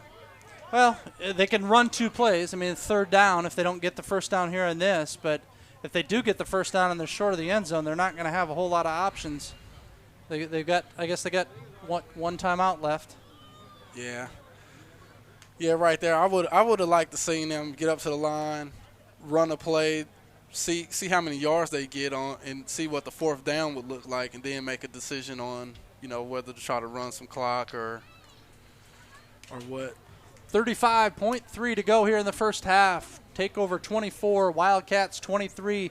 The 2017 Mid-USA Gridiron Classic here from North Kansas City High School, North Kansas City, Missouri, the home of the Hornets and the home of the Bulldogs. And the home of the Bulldogs. Shout out to my Kansas City Bulldogs out there. Did you let them know that you were going to be doing this today? They can call in and critique you? I didn't tell a whole bunch of guys because I was afraid of, what I was going to be like. So I have to spend a lot of time with those guys. I don't want those guys jonesing me for a whole season. You're a little scared of your performance, huh? Yeah. But, like I said, we got some guys here. We got a group of guys that obviously at this level loved football, love to do anything with football. So Deshaun, is that his name? Yep. Over?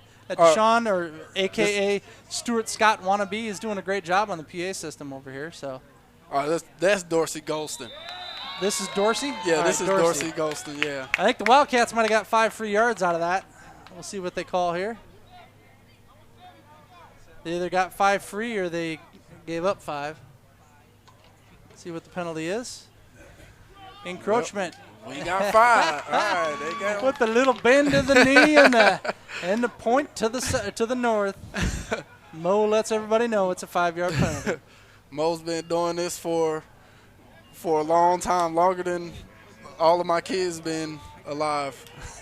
All right, now if I'm the Wildcats, I'm going on a really, really hard count here again. See if I can pick up that other 5 and get a first down, and then they got multiple options with 35 seconds left on the clock. Quick snap. Oates is rolling out, running for his life here, coming to the near side. Ooh, takes a hit. No, I think they're going to go. I'm glad he was got down down. Clock should still be running. He was inbounds. Yeah, there There again. you go. The takeover defensive line looked like that was number 50. He just exploded off the line of scrimmage. The only problem is he does it selectively. He doesn't do it every single play. So 21.2 seconds left on the clock. 24-23 takeover. And Dana Moore is out there. If he goes for this, it's going to be approximately a 50-yard field goal. So let's see what they decide to do here. I would definitely have my kicking team ready. I would go for this. Have my defense ready for a prevent defense. Well, here's the deal. Number 7 is that holder. That is Brett Delaney. If you were going to fake it, I wouldn't hesitate to fake it right here. You know, Jay, I would just line up here and just run a play. They've had success. They've had success with Delaney. Underneath routes if we get time for the quarterback. Let's make a pass, something underneath, curls. So Moore's kicking, puts the block at the 39-yard line. This will be a 49-yard field goal attempt if he's able to push this through. The other thing that could happen here, Tyrone, is if they bring too many guys to the line of scrimmage, it is a 10-yard penalty. It would be an automatic first down. And here it is right here. It looks like they have more than 4 on the line here. Let's see. It's going to be up to number 7 there if he stays off that line.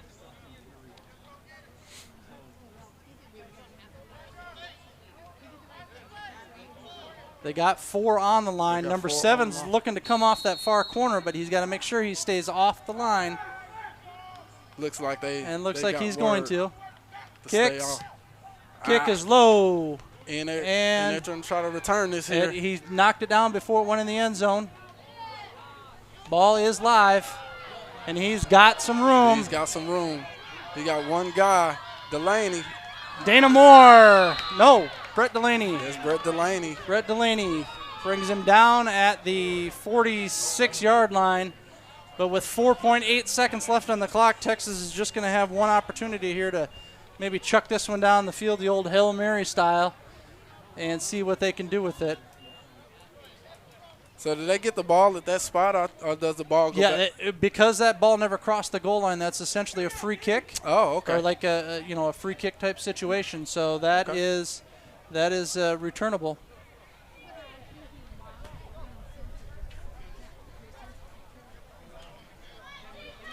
So, 1st and 10 takeover from their own 46.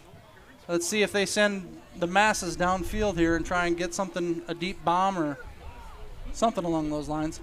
Yeah, I like what the Wildcats are lining up in. Yeah, here. Wildcats are bringing in. They got 5 DBs in here. Looks like, right? 1, 2, 3, no, 4. Oh yeah, that's a. They got 4 DBs over here. Yeah, they're all back over top, just a little umbrella coverage. Got to keep an eye on number 4, Nick Morrill. He's had 2 touchdowns today, big ones, yardage-wise. Now the thing is that once they catch the ball, you have to get them on the ground. So we need all 9 hats to the ball right here for the Wildcats. They want to make sure that after the catch, if they try to throw it underneath a catch or anything, that they rally to the ball, get them on the ground, get into the half.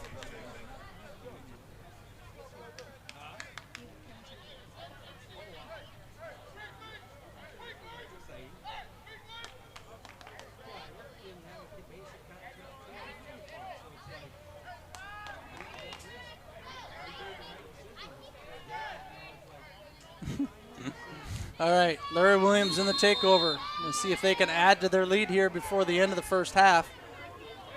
Wildcats got 4 D linemen. Try and put some pressure on. Williams getting flushed out here to the near side. That pass is going to fall short. 4.2 seconds.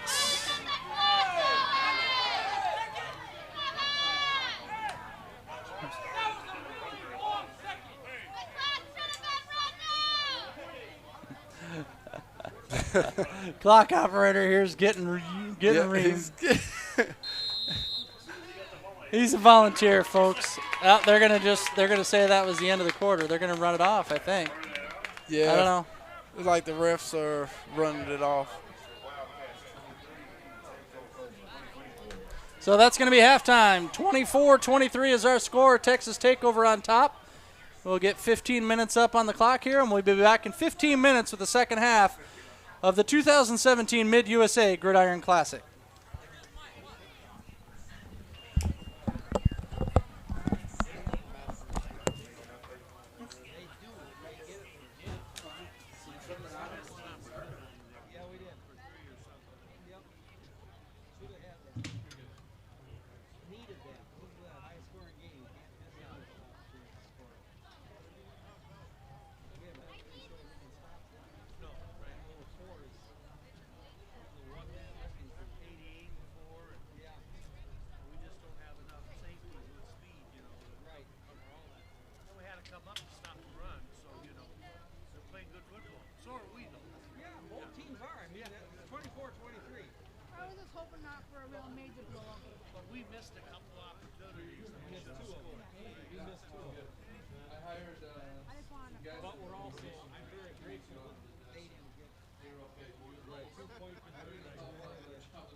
just Junior seventh high. grade.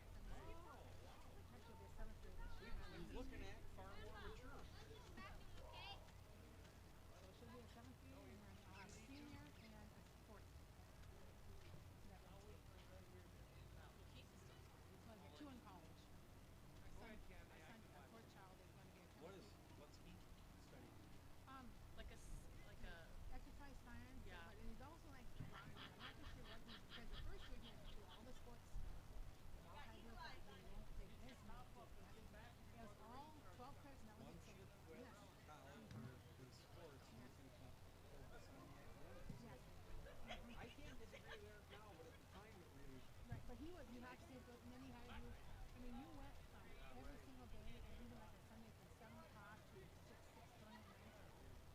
I didn't really like, I guess I think, how do you, so they, of course, in the first year, he did like his, like, I think it's more like exercise science, he would really like to get into like, into doing like exercise.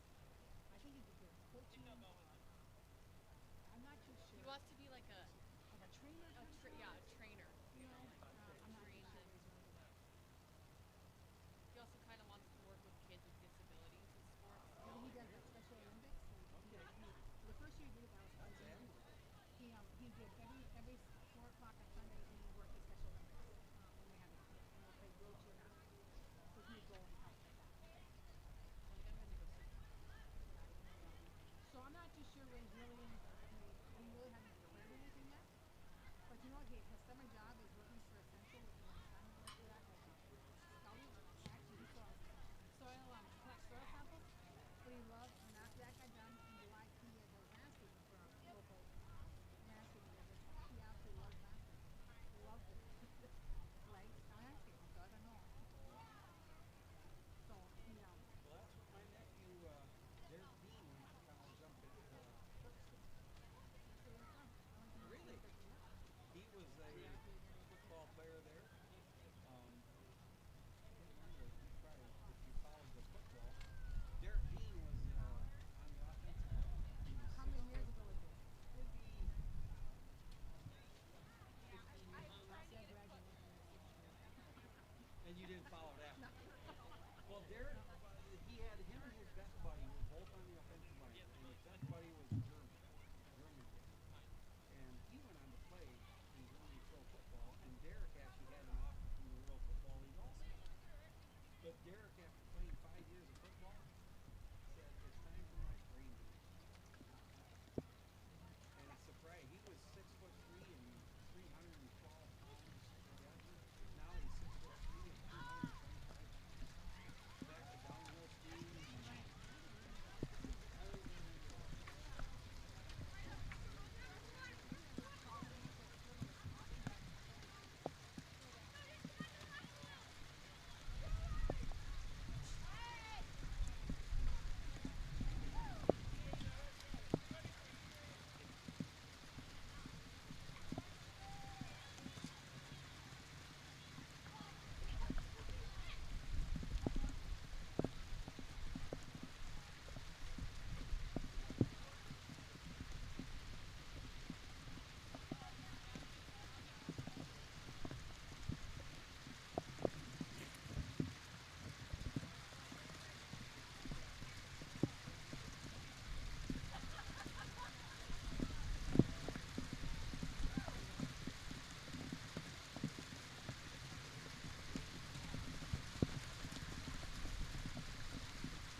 bit of a sell. There's another one kind of coming right there. That one looks like it's about. That one looks like it's got thunder and lightning in it. Though. Really looked good in here.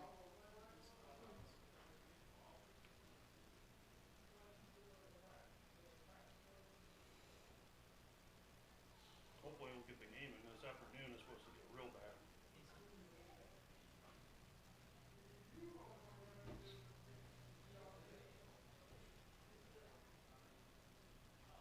Last week and the week before we've had 2 huge storms come through. We got 5 inches each week out of those storms. Power's been out, trees down, all that shit. My husband said he needs with your background chatter. I have just the natural. Oh, we got that much on.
All right, welcome back to the Mid-USA Gridiron Classic here at North Kansas City High School, North Kansas City, Missouri, the home of the Hornets, the home of the Bulldogs.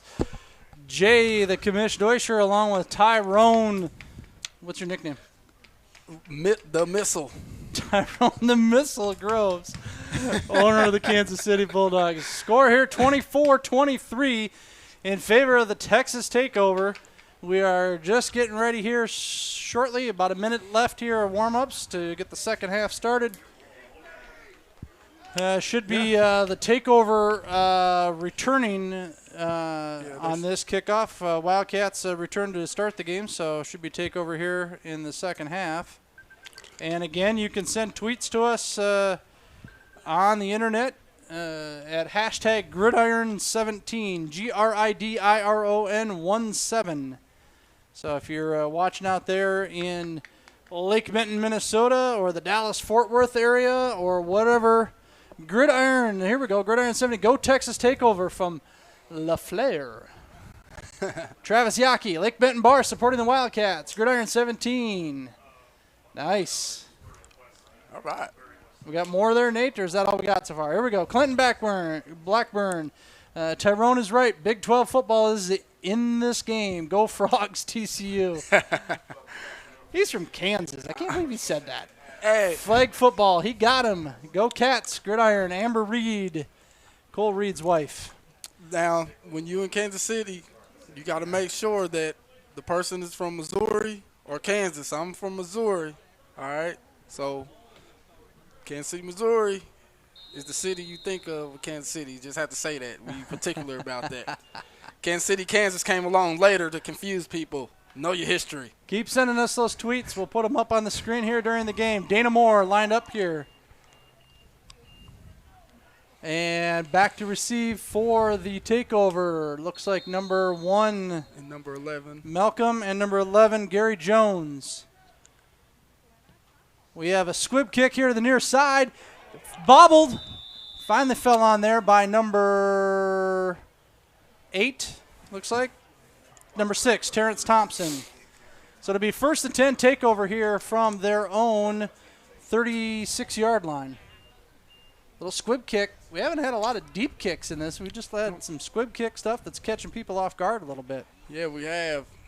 You know, I'm more conservative, so I would like to see the ball kick deep and we get them, you know. Well, maybe they're hoping for a wet ball here. We had a nice real that's downpour here during halftime for the 15 minutes of halftime. The skies opened up, but now it looks like it's kind of stopped. It looked like it stopped here again for us. So, yep.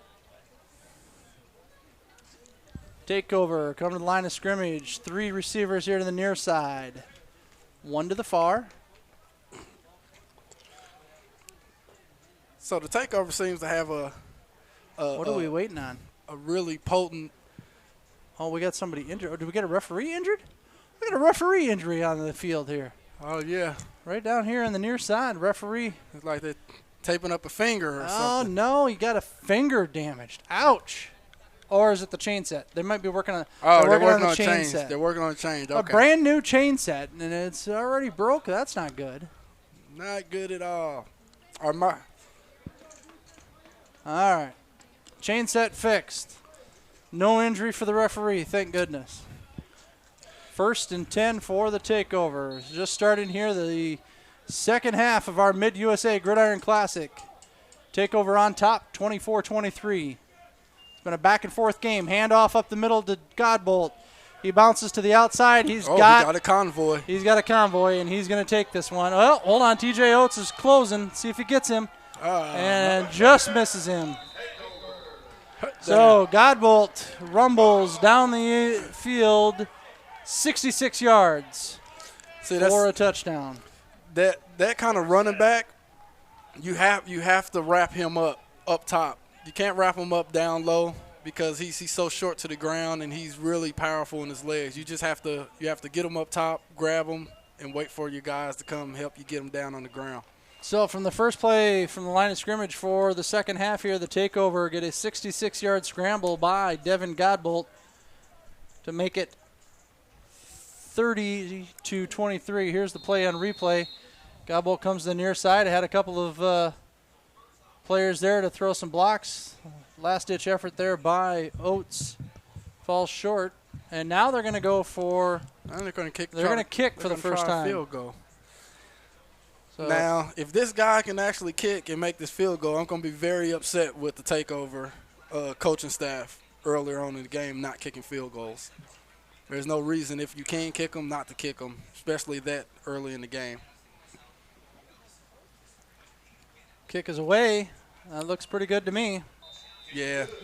So 31-23, an 8-point lead here for the takeover to start our start our second half off. So if I was Jerry Jones of the takeover, I would be on the phone right now asking why weren't we kicking field goals to begin with.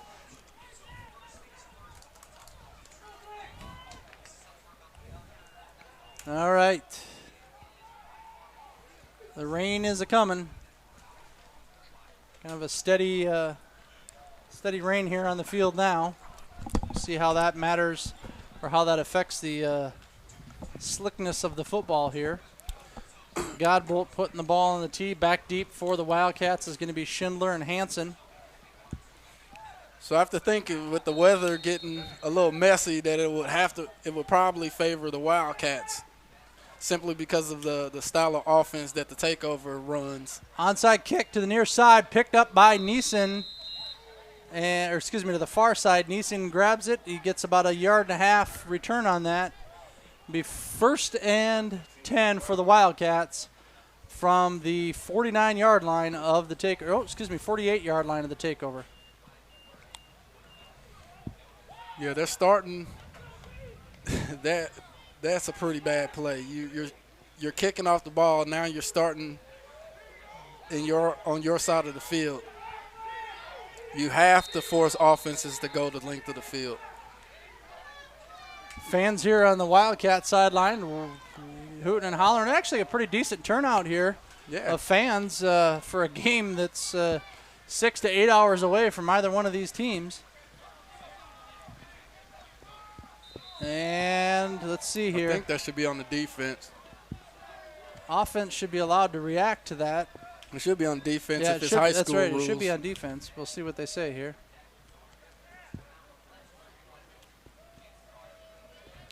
Look like number 8. Looks like Dallas Young. Look like he jumped into the neutral zone. And that's the direction they're going to go with this. So it'll be a 5-yard penalty. We need to see. I don't know if that was a flash of lightning or what that was. Take a look at the radar screen here. It was a flash of lightning? All right. If we get another flash, we might have to.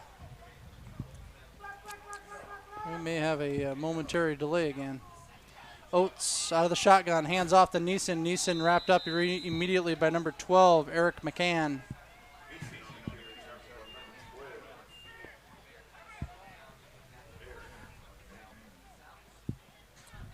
Well, the call for lightning would come from the officials down on the field if we have to have any sort of delay. It's got to come from the officials. So we got 2nd down and 5 here for the Wildcats. Quick pass out here to the near side. Schindler still on his feet. Scrambles. I don't know if did he get to the first down, Tyrone? I No, couldn't I tell. don't think he got pushed out right before the first down marker, so I think it's going to be 3rd down here. Stopping the clock. They say 11:02. Yep, they call him first down. Yeah, and they are calling it first down for the Wildcats. 11:02 to go here in the 3rd quarter. 31-23 takeover. We got some Thunder Boomers in the area.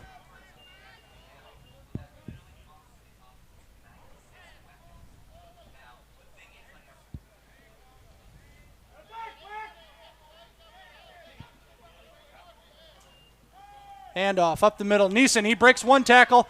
He's heading for the outside. He's wrapped up there by number 18, I believe. No, not 18. What is that? Looked like maybe 81? 81. I don't have an 81 either. I didn't catch who it was. Yeah, I didn't see that. Their gold numbers throw me off just a little bit there. Yeah. 80. No, number 11. Number 11. Gary Jones. Okay.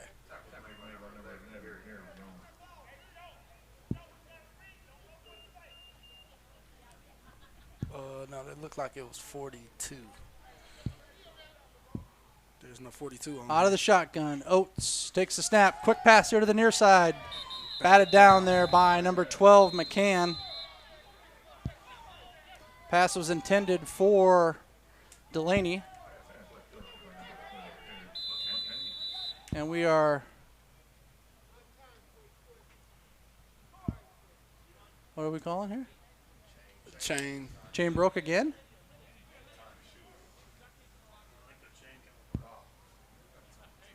Brand new set of chains. Officials timeout here to fix the chain set again. Apparently we need to get a zip tie or something.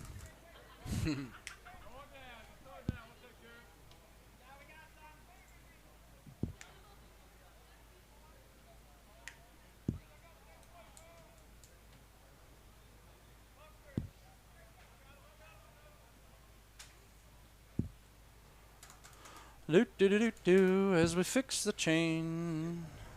It will look like it's going to be 2nd and 2 here. Oh, Much success to the takeover representing the Elite 8-man league today from Dr. Hudson. Thanks for your tweet. Watching online, go Wildcats. Watching our Uncle Riley Hansen from Melanie Haber. Thanks, Melanie. Scott O'Brien says, Gridiron 17, Texas Takeover football all day. O'Brien family watching. Let's go, boys. Remember, hashtag Gridiron 17 is where you can tweet with us here in the booth. Thanks for the wave, babe. Love ya. Go Cats, Gridiron 17. Let's go Wildcats. Love this game, this league, and everyone involved. Thanks again from Kenton Blackburn, former head coach of the Watertown Rebels in our Western division of our league. Andrew Tiedemann is the best water boy I've ever seen. Nice tweet from Tracy Wheats to give a little shout out there. Well, we had a delay. There was a tweet to your son from Tracy Wheats. Did you decide to get out of the rain and come up here? What's up with the chain? Broken. Oh, I don't know. Probably that would have been a first down if it wasn't broken, I'm guessing. It's 11-yard chain now instead of 10. Mike Tiedemann from the Buffalo Ridge Wildcats has decided that he's too wet to stand on the sideline anymore. So he's up here to take stats. We're winding the clock, 10:20 to go. 23 for the Wildcats, 31 for the takeover. We're going to get another 5-yard penalty here against the takeover. I didn't see. yeah, it looks like 5 yard on 5 takeover. yards? Yeah. So instead of 2nd and 1, it should be 1st and 10 now for the Wildcats from the 24-yard line of the takeover.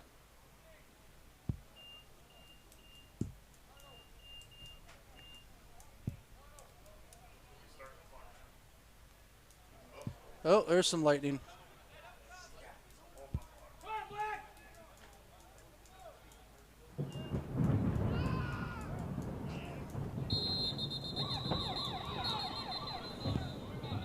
All right, we going to have a stoppage in play here.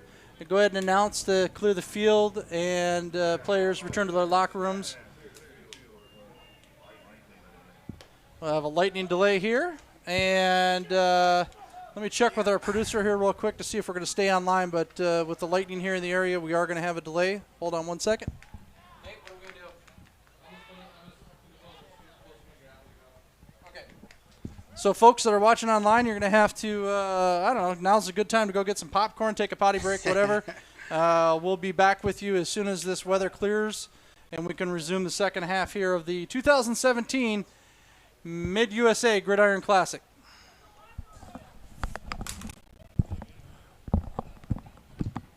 You got us down, Nate?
Are we? Oh, looks Nate, like are we we're live?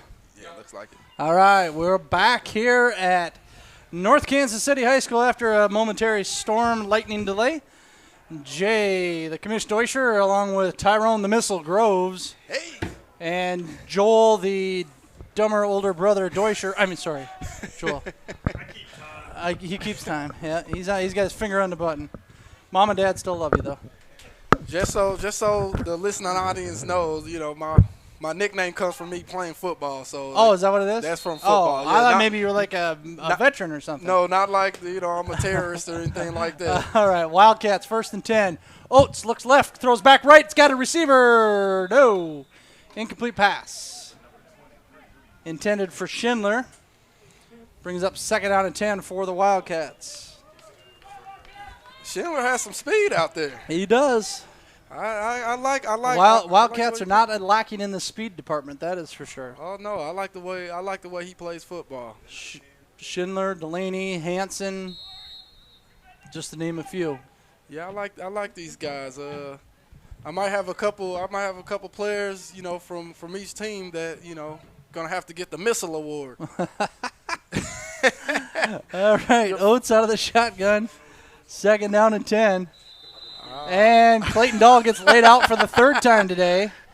And it's going to be another free 5 yards for the Wildcats. Clayton keeps ending up on his backside, but every time he does it, the Wildcats get 5 yards. So, sorry, Yeah. Clayton, but the Wildcats are going to keep cheering for you Good to get job. knocked on your butt.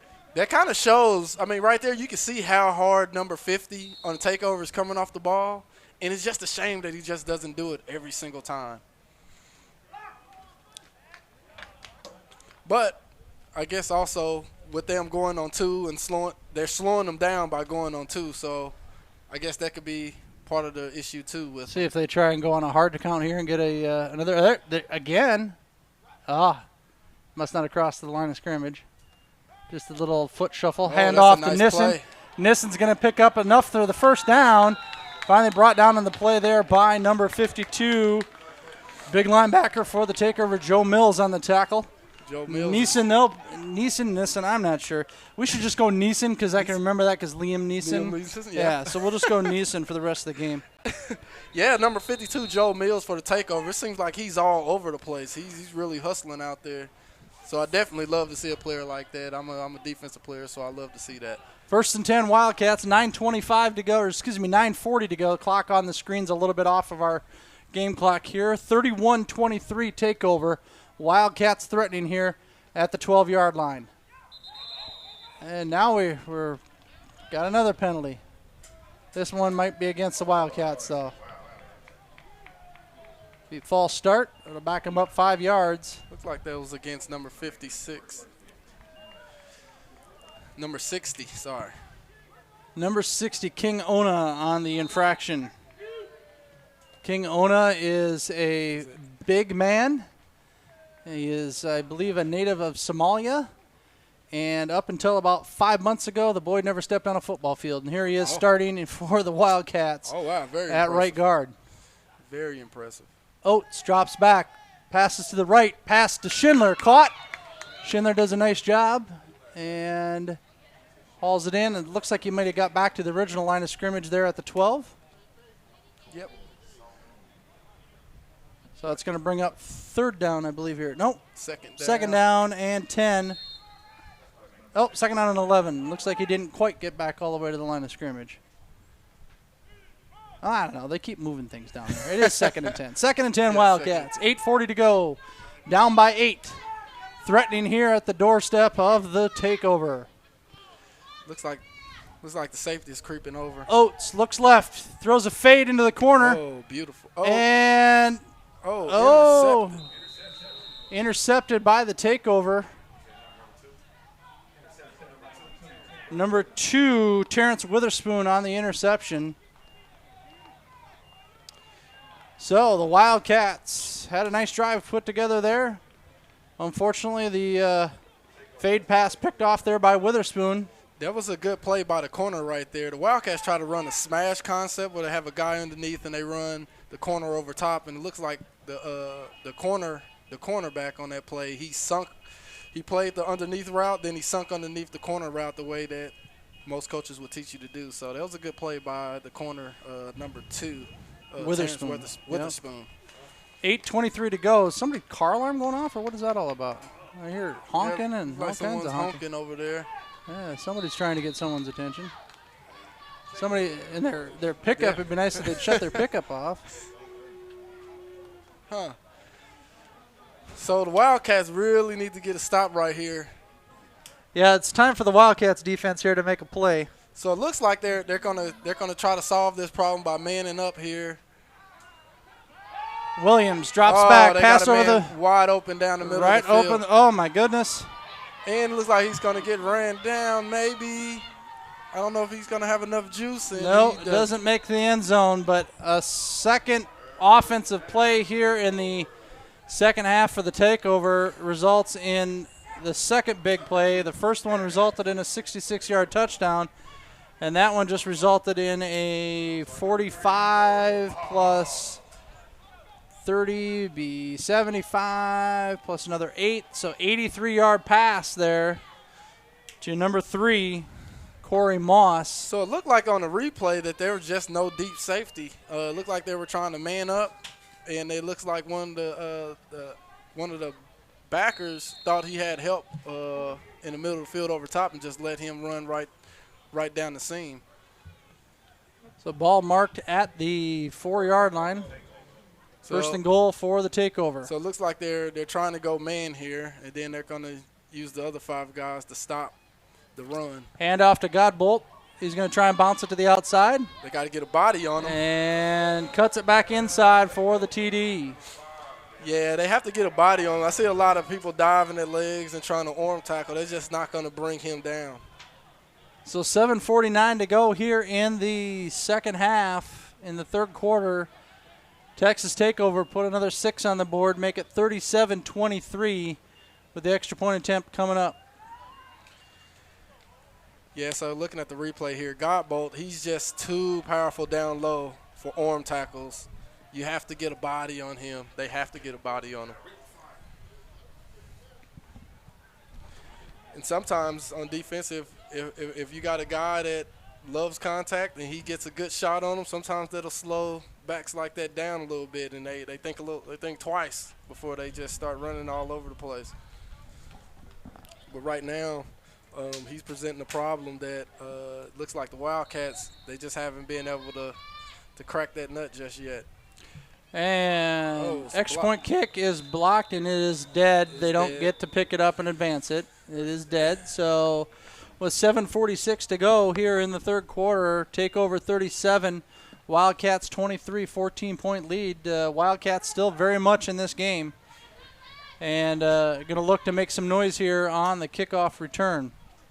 Let's talk about some of our sponsors again here for today's event. The visual identity of Fairmont, Minnesota is your one-stop shop for marketing, supply, and printing needs.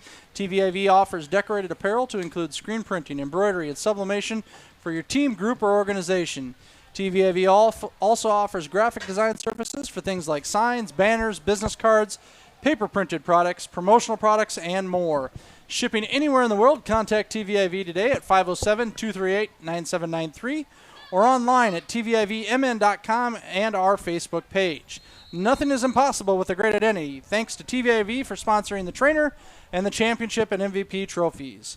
Godbolt's kick, low, hit by the up back, picked up by number 4, John Gorder. He's going to come up to the near side. He's got a blocker there. He's going to get some room. Nice job by Johnny Gorder there to get about a 24-yard return on the play. First and 10 Wildcats from the 48, from their own 48-yard line. Throw in another sponsor here real quick while we're waiting for the teams. The Neighborhood Cafe, 2 convenient locations here in the Kansas City area, providing a home-cooked meal to the masses at both locations for breakfast, lunch, and dinner, with their Waldo location open 24 hours. Thanks to Tony Olson and everyone at the Neighborhood Cafe, www.neighborhoodcafe.com. Yeah, that was a pretty good return. Sometimes just the ball comes to you, you one of the up guys, just pick it up and get as many yards as you can. Wildcat fans here cheering on their team. What are we waiting on?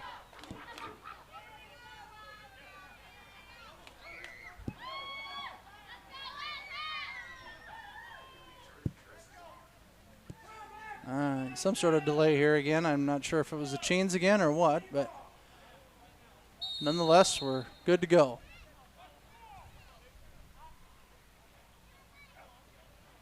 Low snap, kept by Oates. He bounces it outside. He's going to try and shake one tackle. Gets brought down for a short loss by number 28, Ken Phillips.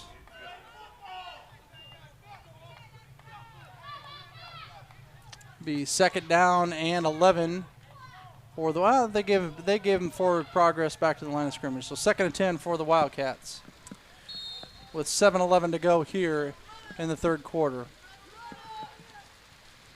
Rain comes on, goes off, comes on, goes off.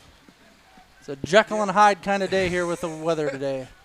So right here, I think the Wildcats need to get something underneath here, just to get their. Low snap again. That ball's starting to have some issues. Oh. Whoa. Helmet's We got off. helmets off.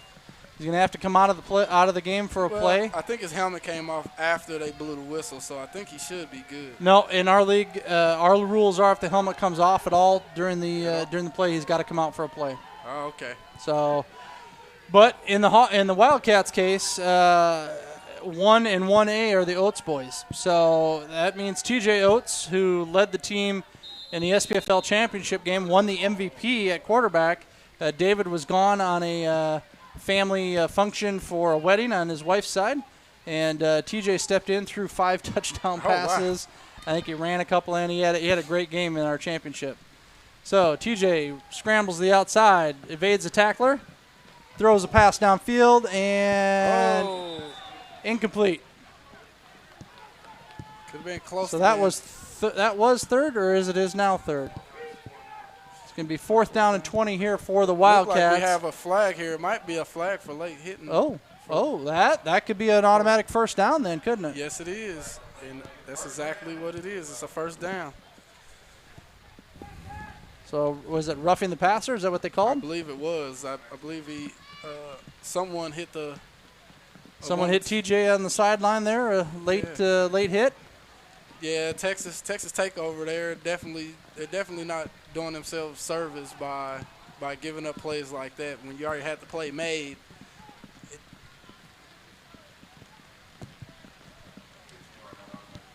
It's a 15-yard penalty, but not an automatic first. I don't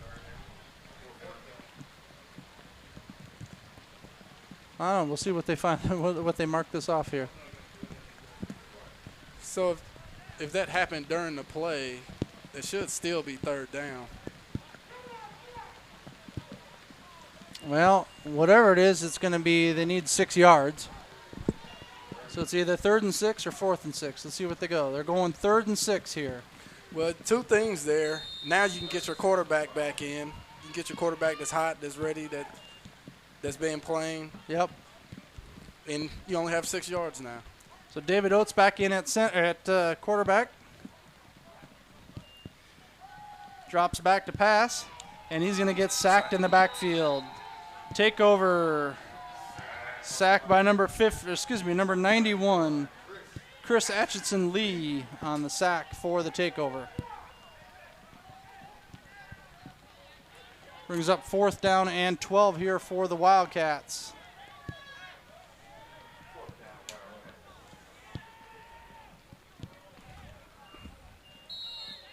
Yeah, that was just a good move off the line of scrimmage by Lee. He was just by Atchison Lee. He was just wanted a little bit more on that play. TJ Oates back to punt for the Wildcats. This could be a fake This here. could be a fake if he's the backup quarterback. Snap infraction possibly here against the Wildcats. That'll back them up 5 yards. They could have got that 5 yards the other way. That would have been an automatic. That would have been a. Oh no, Close not a to first down. No, because they got to get all the way down here. Oh. It was 4th and 12. I was thinking it was 4th and 2, but it's 4th and 12. Now it's 4th and 17. Wildcats in punt formation. Winding the clock, they Gotta say. be careful to catch the ball here. It's slippery. Oates is going to scramble. He's got a lot of room here on the near I side. think he's going to be able to get it. Can he get there? Can he get there? Oh, he might have fallen forward there. for it, and he did get it. He got it. TJ Oates on the.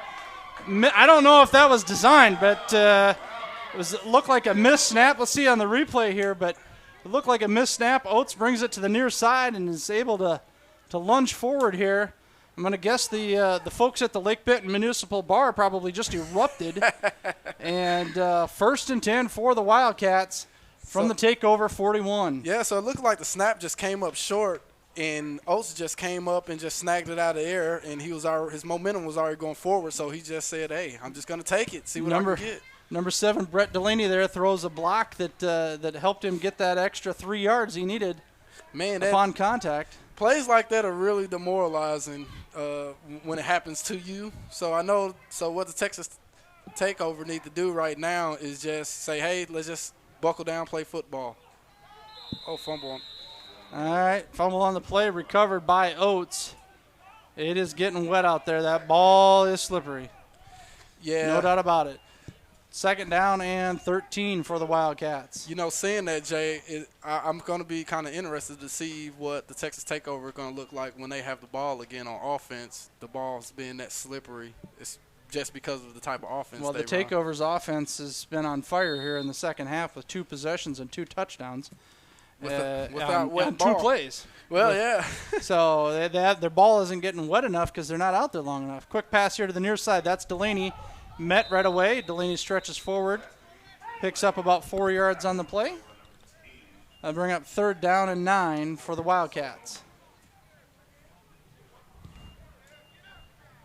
Yeah, that usually I know when we play, the problem is keeping the balls dry, even on the sideline.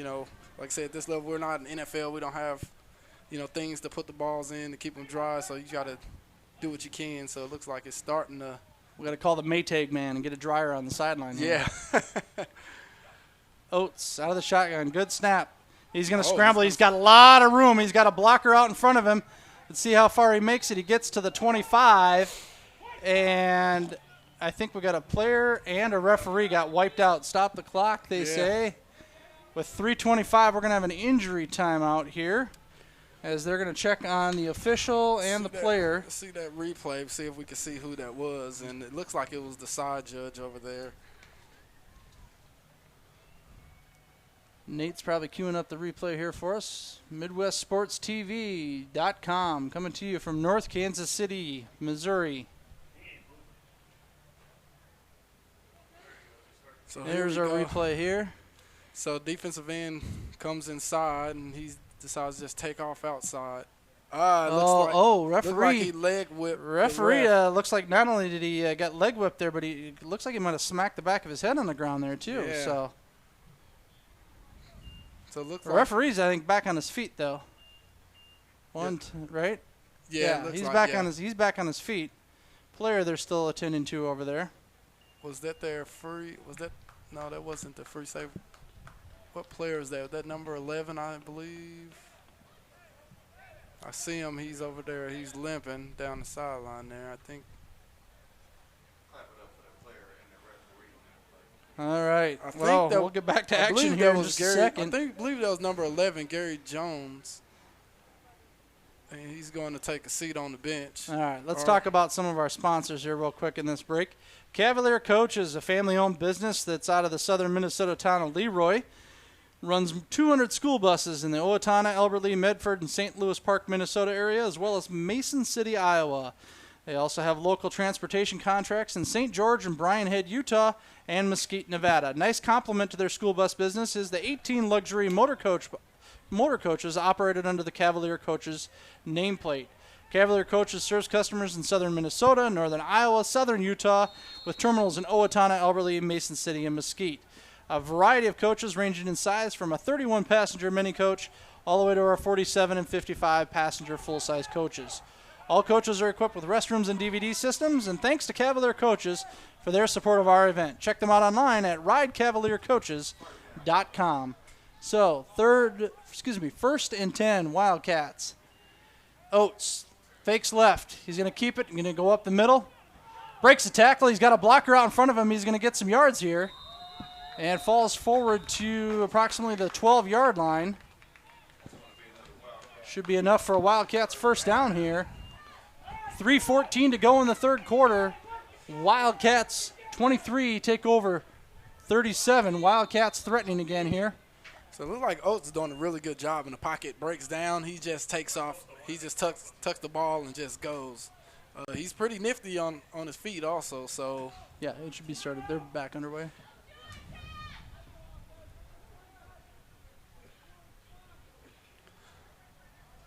here I would look to the wide side of the As I field. said, they got a lot of room over here to the wide side of the field.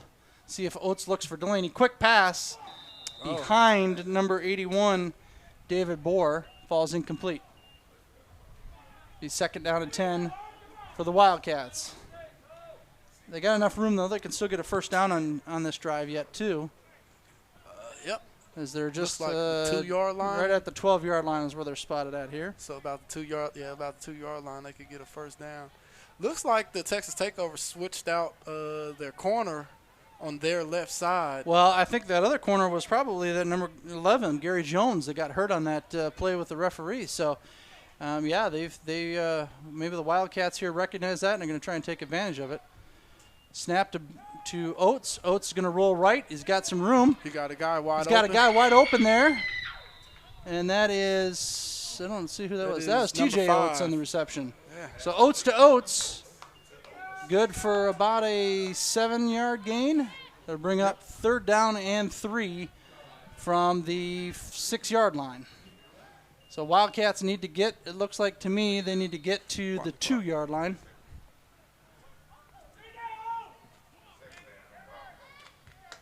Actually, it looks like they need to get to the 3. So 3rd and 3 from the 6. Wildcats can pick up that first down, keep the drive alive here. They don't have to score, but they sure want to. Down by 14. Oates out of the shotgun. Nissen to his left. There's going to be, let's see what they get here.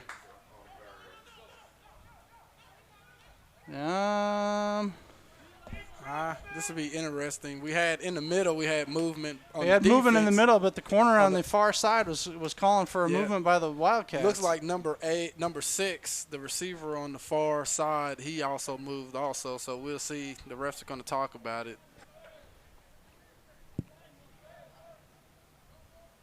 false start False against start. the Wildcats. So it looked like they got number. So- looked like they got number 6. 3rd and 3 becomes 3rd and 8 as the ball goes back to the 11-yard line. So Oates is giving the play in the huddle. 3rd and 8 from the 11. Oh, we have a canary on the field still. There we go. The ref got to get this. Canary. That's a good one. 2:17 on the clock. Oates pressured out. He's got some room. Oh, we got a flag this is though. a This is going to come back. I think we're going to have a. Hold I think we're going to have a holding penalty here. Was there another flag? Oh, we got another yeah. flag. Another flag. Looked like we're gonna have personal Oh, fouls. hey, let's get to the replay right away because I didn't see what was happening in the end zone. Looked like we're gonna have personal fouls on the end of that. So it looked like I think the Wildcats might end up with a first down if they didn't do anything at the end of the play. Okay, here we go. We got the end of the play. Oates goes in the end zone. And Yep. somebody got in. I think they. Okay, somebody got in the face of Delaney, and then a takeover player caught the flag in the air and threw it back at the referee. So then the referee threw his hat. See, So we could have. that's a bad play. This could be a first down This for is the going to be a Wildcats. first down for the Wildcats, and they're going to have the ball. They'll probably have the ball inside the 5. Because even if they give if the first flag that we saw is a holding penalty, backs them up 10 yards from there, it's at the 16, brings them back to the 26. Then you could have 2 15-yard penalties. Yep. Unsportsmanlike conduct. That would bring them up to the 11, and then a half the distance. I don't know. We'll see how they shake this out. Yeah. So it looks like the Mo, refs. it looked like Mo here is bringing in the captains from both teams, saying, "All right, this stuff stops. We're not gonna have this kind of stuff going on, and he's gonna put an end to it." I've played a lot of games with Mo, and that's exactly what Mo is telling me. He was like, "Hey, I want you guys to play this game, and I don't want to have to make a whole bunch of calls, but you guys need to get it together." And we're still waiting for this to shake out here. So it looked like it was actually 4 flags thrown. And it sure is possible that the player that got the flag thrown on him for chucking the flag back at the ref, he could have gotten ejected. Let's see what Mo says here.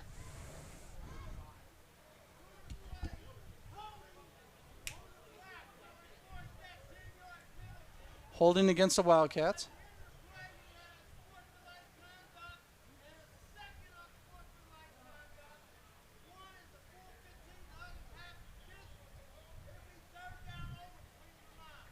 Okay, so we had 2 unsportsmanlike conduct penalties against the takeover, with both of them going against the same player, who was then ejected. So he is out of the game. Wildcats got backed up due to the the holding penalty, and then should get some front yardage here on the dead ball. I think they're still trying to call it here to make sure they got it right. They're trying to make sure they mark off the penalty correctly here.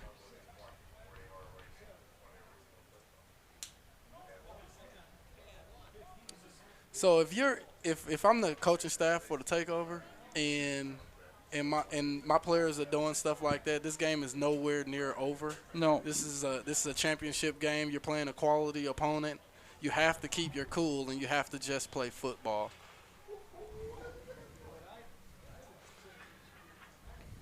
So they marked off the 10-yard penalty back to the 26. So we got that. Now they got to do something here with the 2 unsportsmanlike conduct penalties. And let's see how they mark that off.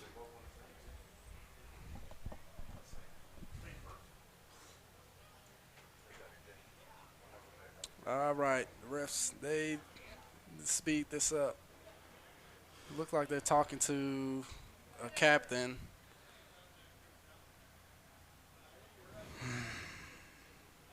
I have to speed this up.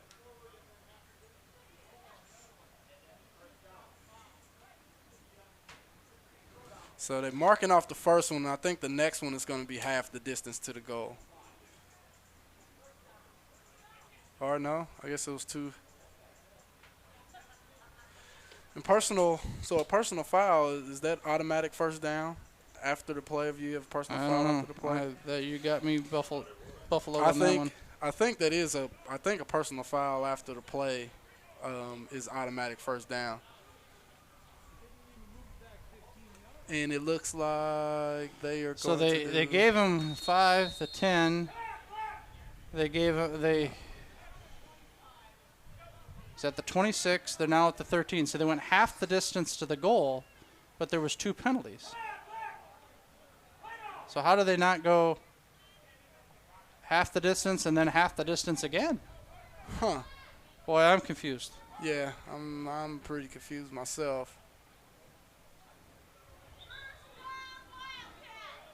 Come on, yeah. And we're gonna have another conference. Yeah, about the this. refs here, they need to speed this up. They got to get the They play. need to speed it up, but they need to get it right too. They I mean, do. whether it's advantage Wildcats or advantage takeover, they need to get the call right. This is correct.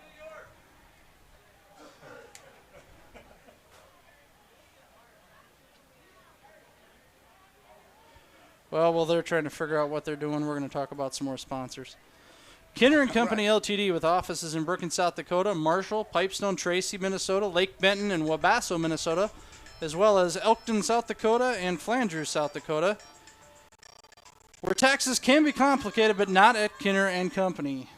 Tyrone, you take over for a second. All right.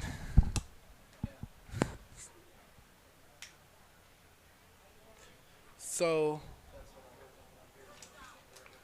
it looks like we're looked like we were about to get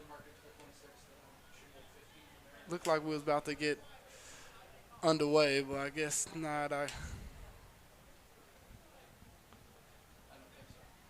So we should have had a 10-yard penalty for the holding and mark the Wildcats back, and then we should have had 2 15-yard penalties excess. Let's see what they're doing here. So, all right, now it looks like they're okay. Now they're doing another half the distance, so it looks like they're getting it straightened out. All right. Now that's more okay. Now the ball is where we would think that it would be placed. All right. It took a while, but we got half it right. the distance. They went half the distance on the first one and half the distance on the second one. It sounds like, Yeah. or something along those lines. Something along those lines. So We'll get back to Kinner and Company here in a bit, but we're going to see if the Wildcats here on 3rd and 6 can do something here. Oates out of the shotgun. Looks right, comes back, touchdown, Wildcats! TJ Oates on the touchdown catch. I gotta tell you, Jay, I love this guy. I love this TJ Oaks here. He stood in the pocket, ran around, and then he made sure that he got the ball to where it needed to be, and he took a shot. He paid for it, but he's up. TJ caught it. David threw it. Oh, David. I'm Yep, sorry. David. That's all right. That's all right. David threw it. TJ caught it. So if you watch the replay right here, watch him. He's going to step up in the pocket and make sure that he gets the pass where it needs to go, and he took a shot. But guess what? It hurts now, but you got points on the board for your team, and you can be called champion here at the end of this game, so it'll be worth it. All right. So with 2:05 after a long break there, getting a couple of penalties squared away after an ejection. 2:05 on the clock. Wildcats are going to line up here and try and go for the kick to make this a 7-point game. Dana Moore with Delaney to hold. Snap. Down. Oh, block on the play. It's a block. That's dead. It's That's dead. dead. It's That's dead. dead. It's It's dead. high school. That's dead. It's high school is dead. So, 2 minutes to go. You didn't start the clock on that, did you? Shouldn't have. Extra point. Extra point. It's Go 2:05. back to 2:05. 02:05. All right. So, Wildcats 29, take over 37 with 2:05 to go So you see here. there, it looked like number 50 again. He is getting pressure seemingly He whenever heard you talking wants. about him in the first half, and you said he I- wasn't getting enough pressure consistently. I guess so. Well, the thing is, he you know, I want to see if a guy shows that he could do it, then, you know, the next question is, why don't you do it every time?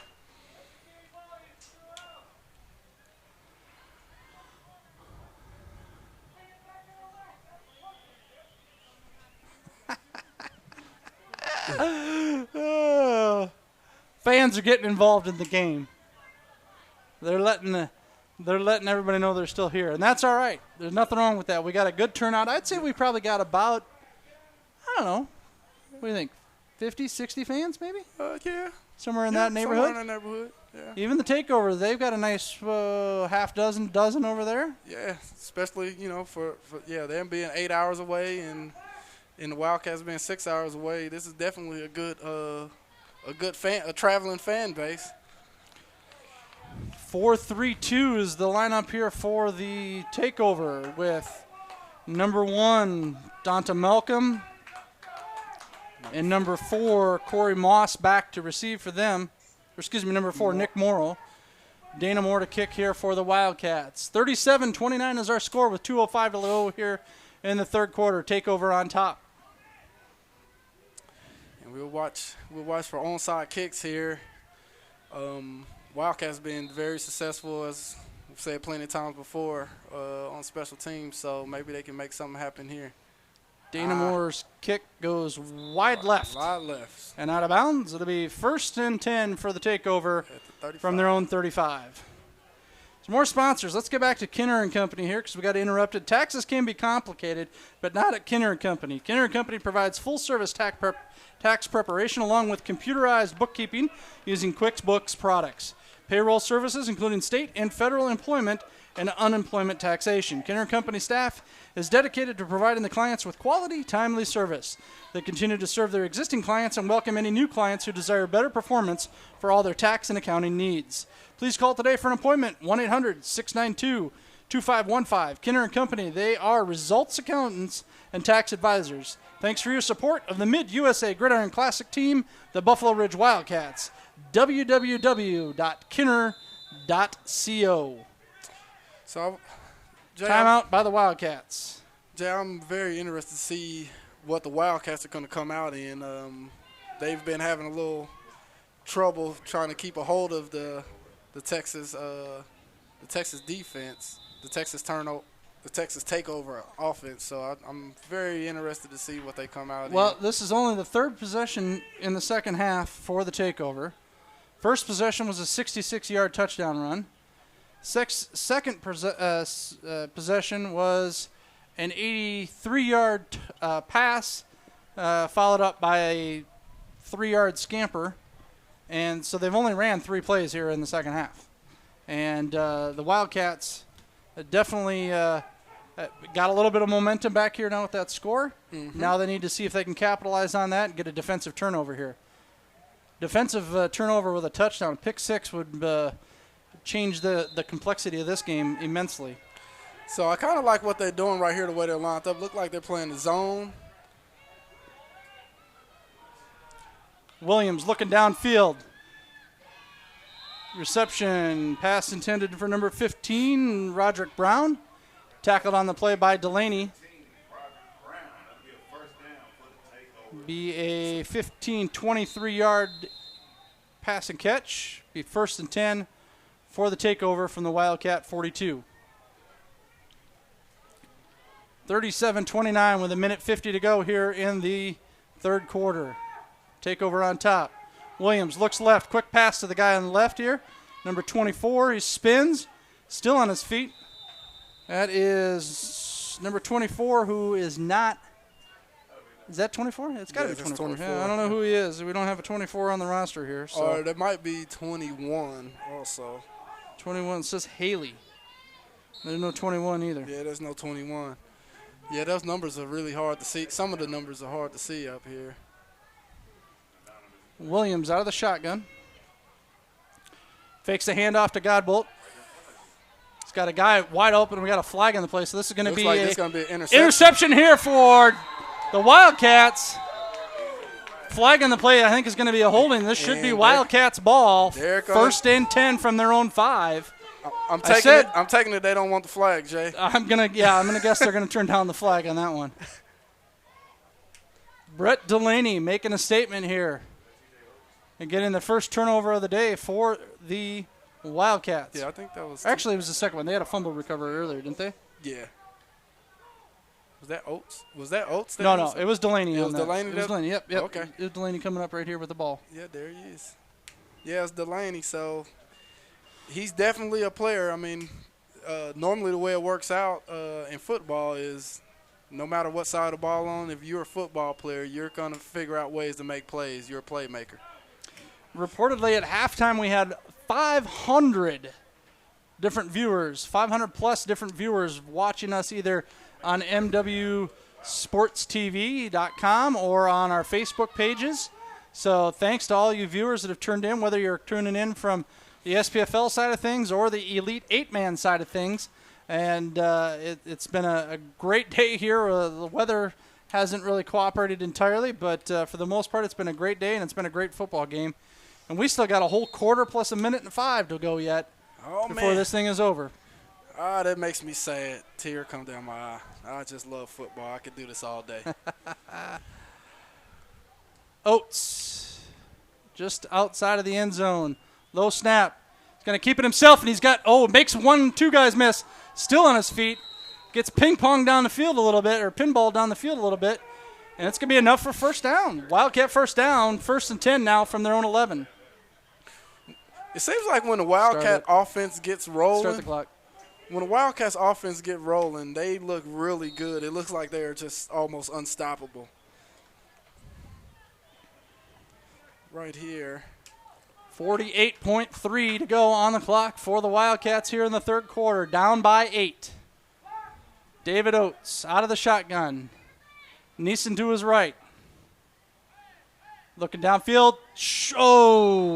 Had Delaney on a quick slant, but just a little low and behind him. Falls incomplete. Bring up 2nd down and 10. I like the idea. I like that idea there. What I'd like is I'd like to see that pass again, and instead of, see it again to Delaney and bring the inside wide receiver off of that far side, bring him back underneath. Can be a little Oh, catch yeah. and pitch. Yeah, there we go. Everybody in the SPFL knows I love my flea flickers and my hook and ladder plays. And Little trickery, little Boise State-esque. hand off to Neeson, up the middle. Oh, Gets wrapped up. Nice job there by number 52, Joe Mills. Definitely been a big factor for the defense here for the takeover today. Yeah. He had And see if the Wildcats try to get one more off or if they're going to let the clock run out. a textbook 14 seconds here. They're hawk going to have to tackle hustle. there. That was a textbook hawk tackle. He rolled with it, grabbed him, spent. Well, the refs were in the way. The Wildcats would have probably liked to have snapped that, but the refs wouldn't get out of the way. And so that's going to bring our third quarter to an end. So at the end of 3, Texas Takeover 37, Buffalo Ridge Wildcats 29. Let's get to some more of our sponsors here. The Buffalo Ridge Wildcats, located in Lake Benton, Minnesota, are also proudly sponsoring part of the live stream video broadcast of today's game. The Wildcats appear for the first time in the SPFL postseason championship game series, but are 16-time SPFL championship game participants, having won the SPFL championship 7 times in those games. Thanks to the Buffalo Ridge Wildcats for your sponsorship, and good luck in today's game. They can be found online at www.brwildcats.com. The North Kansas City Hornets Athletic Department, Facilities Management, and Football Coach Leon Douglas for the usage of their field here and facilities complex to host our event. Catch the Hornets in action soon as they are in full practice mode for their upcoming season. www.nkcschools.org. The Kansas City Bulldogs, an 11-man, 7-night pro football team owned by my wingman here, the Missile, Tyrone Groves.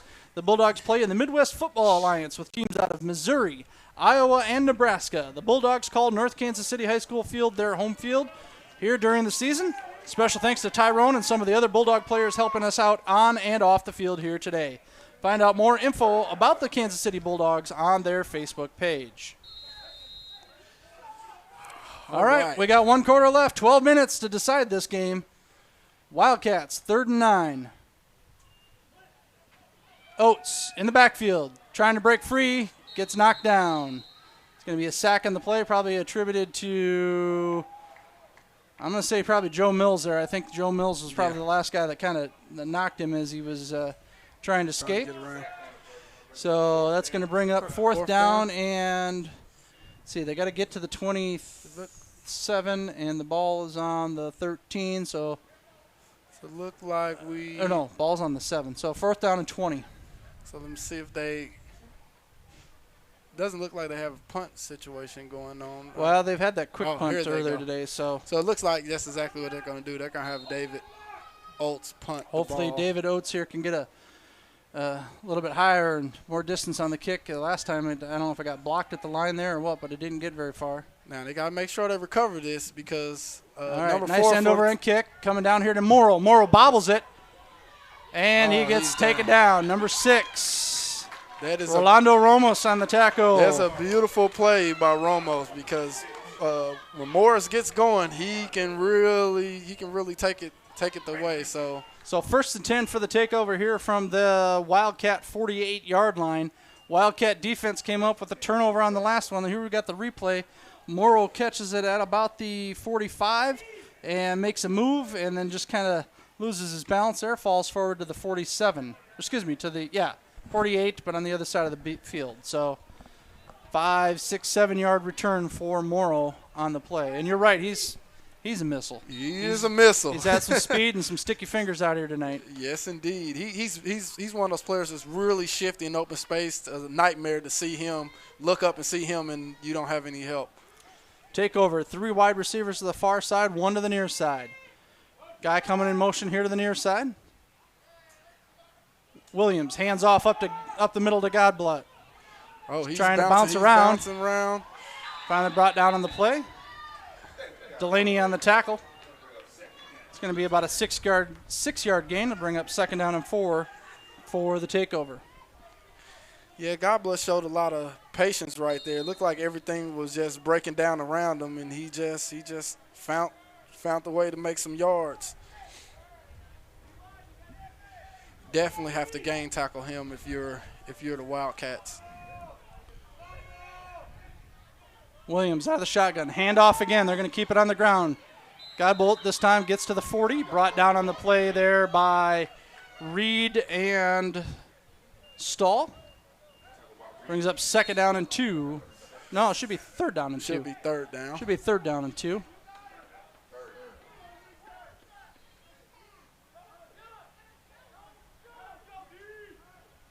Third and 2 here for the takeover. Giving Godbolt a little breather there. Carried the rock the last 2 plays. See if they give it to him again here for another another 2-yard gain to get a 1st down. Look like the Wildcats are in man-to-man. And they do. They give it to him back up the middle. He gets the outside. Big block there by number 24 to spring him. And the Wildcats are going to bring him down, but he's going to get enough for the 1st down.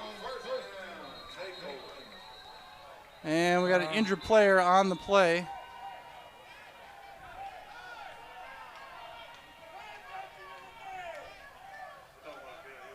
So we got the trainer. Yeah. Well, I pray that this isn't as bad as it is looking pretty. There's a lot of players coming around trying to wave in the trainer. So we just hope. Nice job by our camera crew here. We try to not show an injury or who's down on the ground until things kind of get cleared up here a little bit. So good job to the camera crew here from Midwest Sports TV. Referees are taking charge over there, moving everybody away. We'll talk about a few more sponsors here as they're attending to the injured player.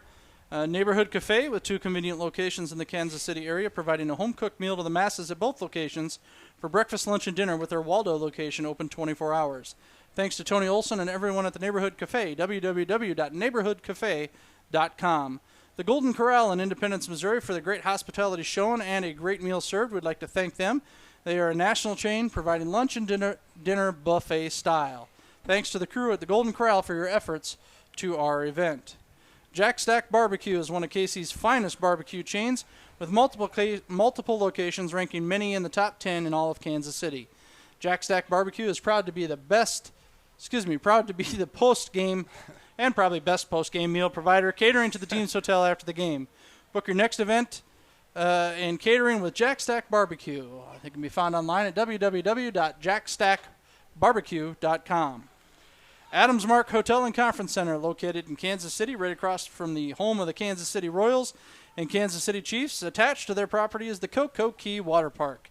Adams Mark is the official hotel of the teams for the 2017 Mid-USA Gridiron Classic.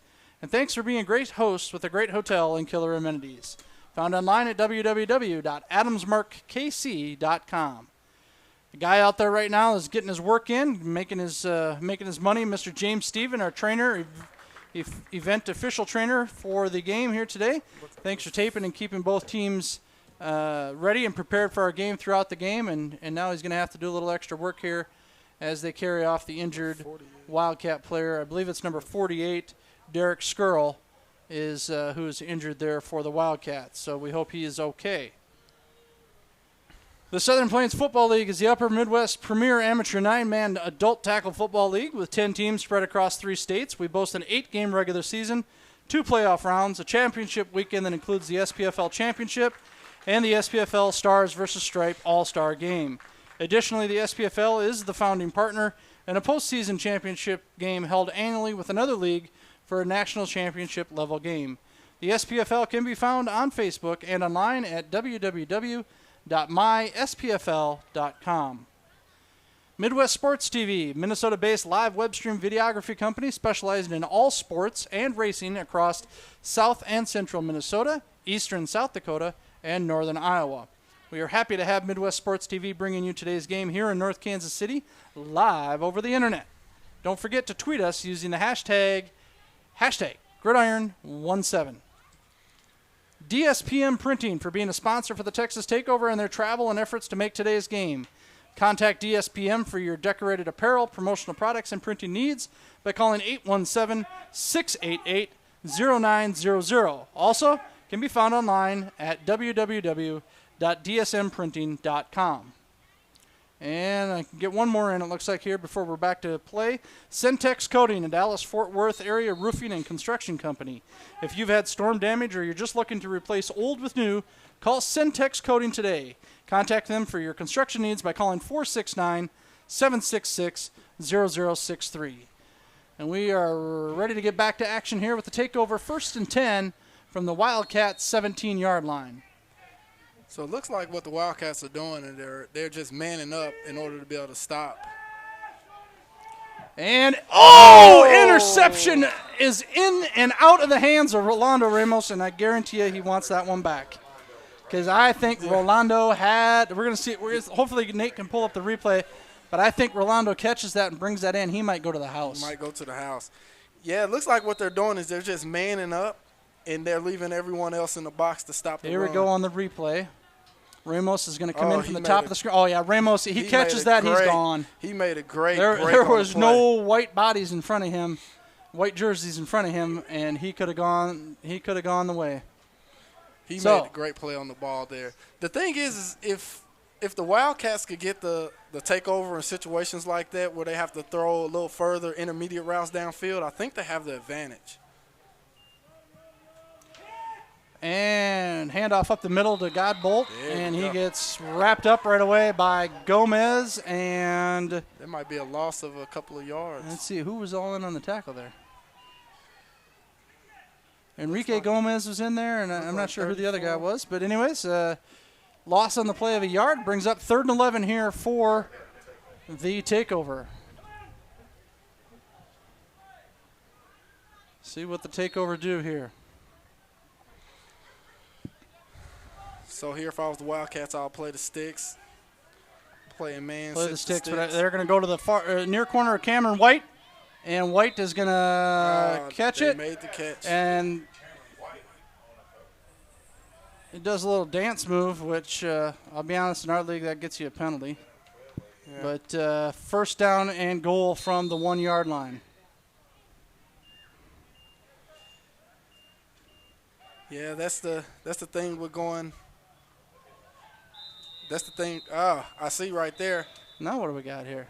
What it looked like was the Texas Takeover seen that they didn't have anyone over the slot receiver on the left side, and he was just trying to toss it up to him, and the cornerback on that side actually seen it, and he ran over there, and that's why he came over his back. Yeah, but he got there at the time the ball got there. Didn't he? So what is the penalty? Pass interference. Pass All right. interference. Pass I don't know if we interference had a against the replay. Wildcats. So that'll be Here's a replay here. You can see he was yelling. Yeah, I guess he was there a little early. But, I mean, he pretty much had to do that or else that would have been an easy touchdown because he would just toss them the ball. So that was good heads-up play by number 19. 1st and goal here. Essentially a replay of the down. 1st and goal for the takeover. Wildcats do not have anybody out on that far receiver. Godbolt is going to get in. And that should be a fast. I'm not really sure what. I mean, you just scored the touchdown. So what's your purpose of yeah, I don't know. I don't get it. Yeah, that doesn't make any sense. Again, if I was the Texas turnovers coaching staff, I would be irate right now. That's the kind of things that you just cannot have. If you're winning by 1,000 or you're losing, you definitely can't do it. Either way, that's just something that you shouldn't be doing.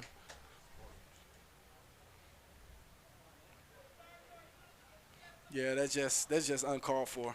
They got giving them a 5-yard penalty to be assessed on the kickoff. Takeover now, 43, Wildcats 29 with 8:12 to go here in the game. Number 14 for the takeover, Larry Williams is going to line up to kick. Number 4, Morrow is the holder. Snap, kicks away, and that looks good. It's good. So it'll make it 44-29. So takeover now with a 15-point lead. Wildcats still very much in this game with 8:12 to go on the clock. Let's talk about some more sponsors here. Let's see. I think we ended with those great group of guys, the Kansas City Bulldogs. All right. And J&L Repair, Buffalo Lake, Minnesota, does brakes, oil changes, DOT certifications, computer diagnostics, and tires on automotive, commercial, farm, and construction vehicles. Call J&L Repair at 320-389-9020 and schedule some TLC for your automotive needs. ASB Farms is proud to sponsor the Buffalo Ridge Wildcats in the game, as the B stands for number 7, Brett Delaney. Go Wildcats and bring the beef, or the trophy, back to the farm. Special shout out to the Lake Benton Municipal Bar, where the game is being played, to the patrons there. Hoist up a beer at the LB Muni every post game during the Wildcat season. Special shout out to Joe and Marilyn Delaney for their support of the Buffalo Ridge Wildcats and their trip down here to Kansas City. We want to pass along to them. Thank you very much for all of their donations and work, fundraising work here the last couple weeks, as they were very instrumental in getting some food donated, so that way or some money donated to cover the food for the Wildcats meal last evening.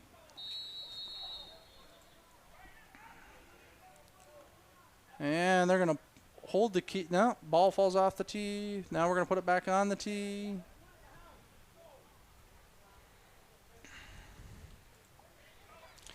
Good kick here finally from Godbolt. Up back here, Schindler. Schindler's got the speed. Oh, just couldn't split through there. Tackled on the play there by number 15, Roderick Brown.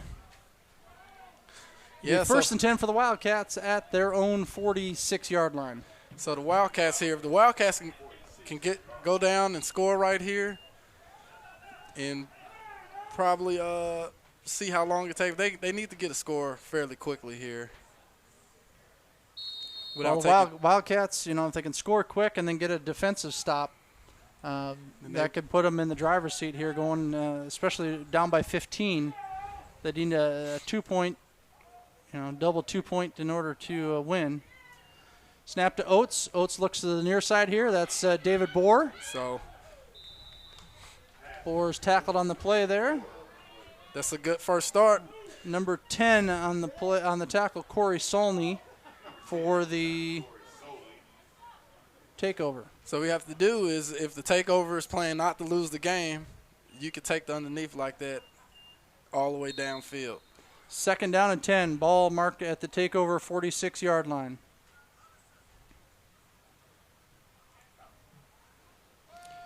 Oates drops back. He's got some pressure. He's got some room up the middle. He's going to go. He's got a blocker there. He's going to dive forward to the 30. Maybe even got past the 30. First down and 10 for the Wildcats. Look like we have a takeover. And now we got a injured player on the field. 7:26 on the clock here. 44 to 29 in favor of the takeover. Takeover player here injured on the field. Our last sponsor here, we want to make sure we give out the right information here.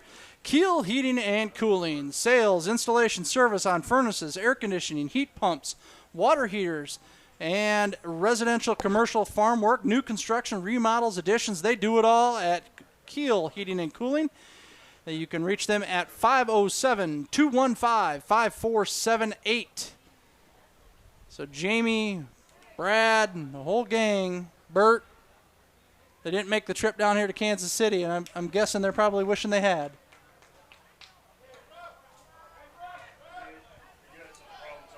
All right. I don't know what we got going on here. Yeah.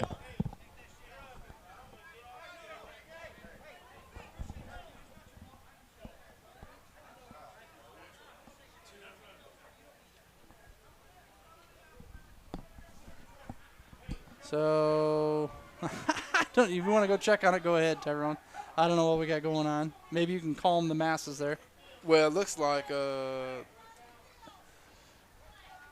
were apologizing to him. So, we actually gonna need. They'll find somebody down there.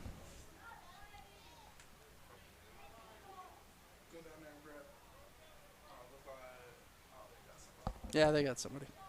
All right, here we go. We're going to get back underway. 7:26 to go in the fourth quarter.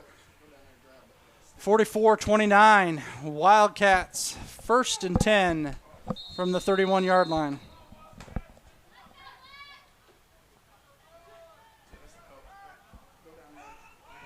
Oates scrambles out here to the near side. Mills gives chase, wraps him up, but Oates is going to get maybe a 2 or 3 yard gain on the play. Oates comes up limping though, so we'll see if Oates stays in. Shake it off here a little bit. That was a good play. Seems they've been having a lot of success on plays like that. Well, they got some pressure up the middle there right away, so Oates had to scramble out, and they haven't moved the chain yet. There we go. Picked up 2 yards in the play, so it'd be 2nd down and 8.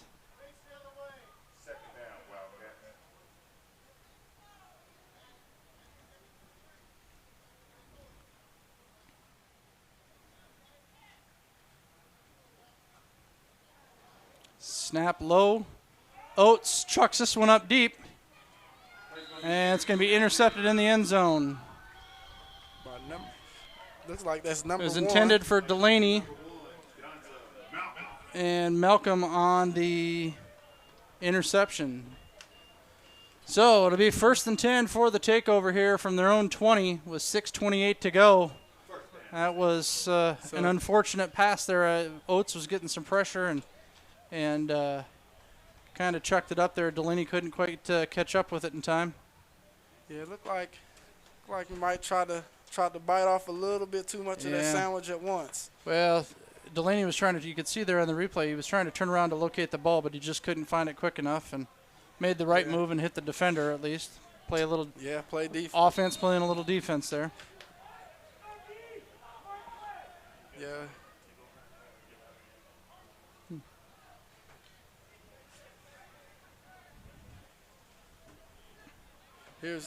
See ya. All right.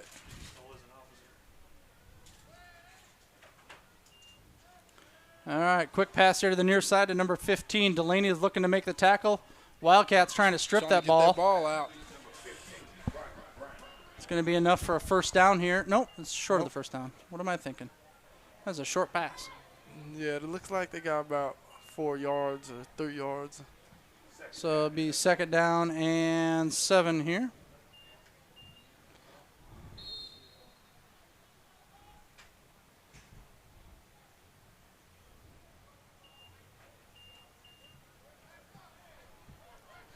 I got to play double duty now. We lost our clock operator up here. Williams drops back to pass. Going to heave it downfield. He's got Cameron White there. White on the reception as he gets behind his guy.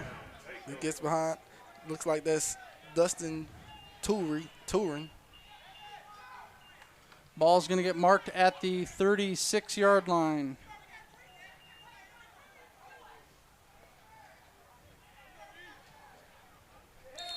.542 to go and counting here. Yeah, it's on the replay. He just let the guy get inside of him, and he just beat him with speed. I think right here, the Wildcats' defensive line needs to get pressure up front. They need to make the quarterback uncomfortable. Handoff to Godbolt again. He's going to try and bounce it to the outside. Gets around one defender and gets ridden out of bounds at the 26-yard line. Now they're going to mark him back to the 28. So, about 7. About 8-yard gain. Yep. Be 2nd down and 2.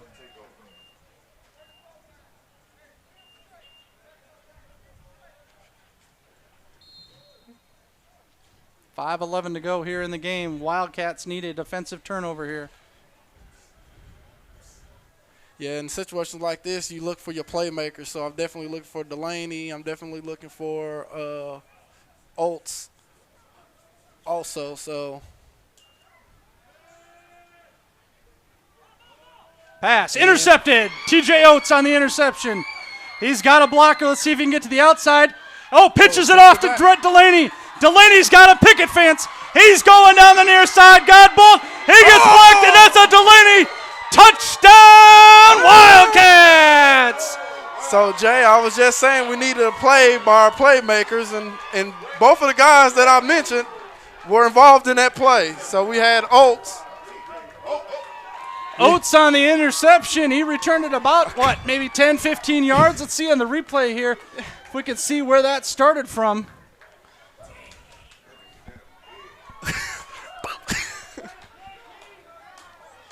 Wow, it must be football guys for the Wildcats. The two guys that I just said are playmakers need to make. Both of them were involved in a interception for a touchdown. So right here you see Oates gets the touchdown, and he starts to return, and he starts to go down, and he says, "Oh, let me just pitch it to my other friend here, Delaney." And Godbolt was right there, but nice block there by Cole Reed, springs it free, and Delaney takes it. Where was it initially caught then at? That looked like it was initially caught around the 5-yard line, the 5 or 6 yard line. Hey, shout out to our producer, Nate. Nate, here in a second. Key that back up. I didn't get a chance to see it, seeing as I'm doing double duties here, but we'll wait till after the extra point attempt. Wildcats lining up for 2 here because they're going to have that double deuce extra point. 4:50 to go here. Wildcats, 2 receivers near, 2 far. Oates out of the shotgun, low snap. Looks to make a pass. And, let's see here. We might have we got a penalty flag. Let's see if it's against the offense or the defense. Against the defense, this might be another opportunity here for the Wildcats.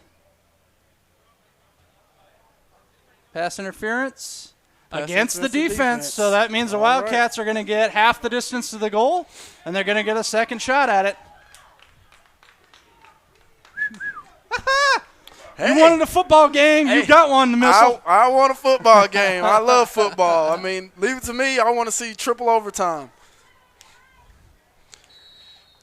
I want to see as much football as I possibly can see. And these two teams here have not disappointed. Wildcats defense picks up the game here big time. Wildcats offense trying to get that 2-point conversion here.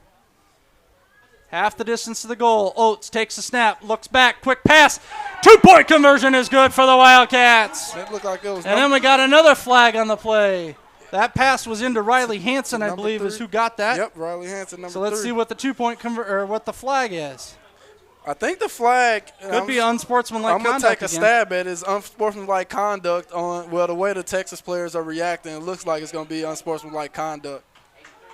Unsportsmanlike conduct. It looks like it's going to be on against- number 41 there, the safety, Roger Young. See what they're saying here. Unsportsmanlike conduct. It's an ejection, looks like. Yeah, the ref is going and getting his pad out and writing the name down. I think this is going to be ejection. Well, we'll wait for Mo here, but we got to put 2 points on the board here. Yeah. So there we go. 44-37 takeover on top with 4:50 to go here in the fourth. So it looked like the interception was at the 7. At the 7, all right. So 93 yards, interception by TJ Oates, and then he flips it to Delaney, who takes it all the way down the field. Wildcats fans getting into the Here We Go Wildcats chant. Come alive. I never have seen the official call on this penalty yet, I think but it was a 15-yard penalty here's Mo against now, I think. the takeover. Yeah, Mo, I think he might have already missed it. Said it and we missed missed it. So.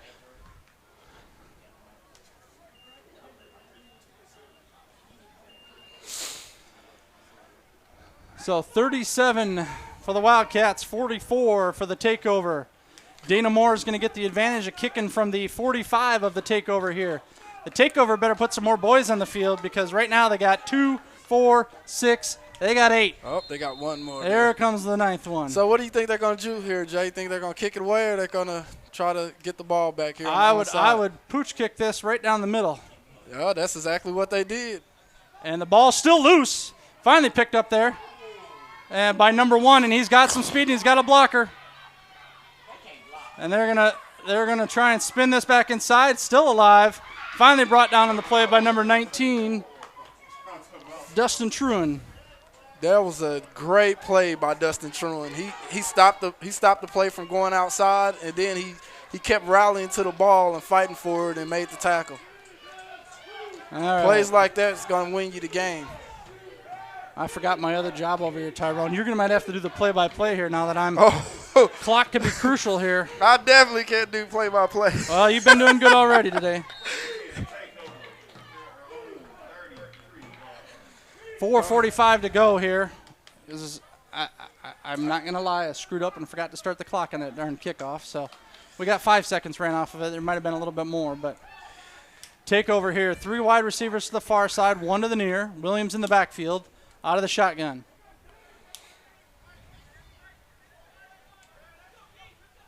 All right, handoff to Godbolt. Godbolt busts through the first wave of defenders. He's going to get enough for a first down here.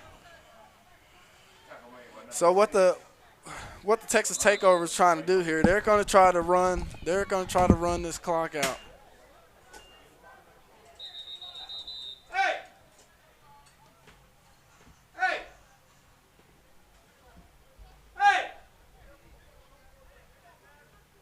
It's a first down. That clock does not start till you blow the ball ready.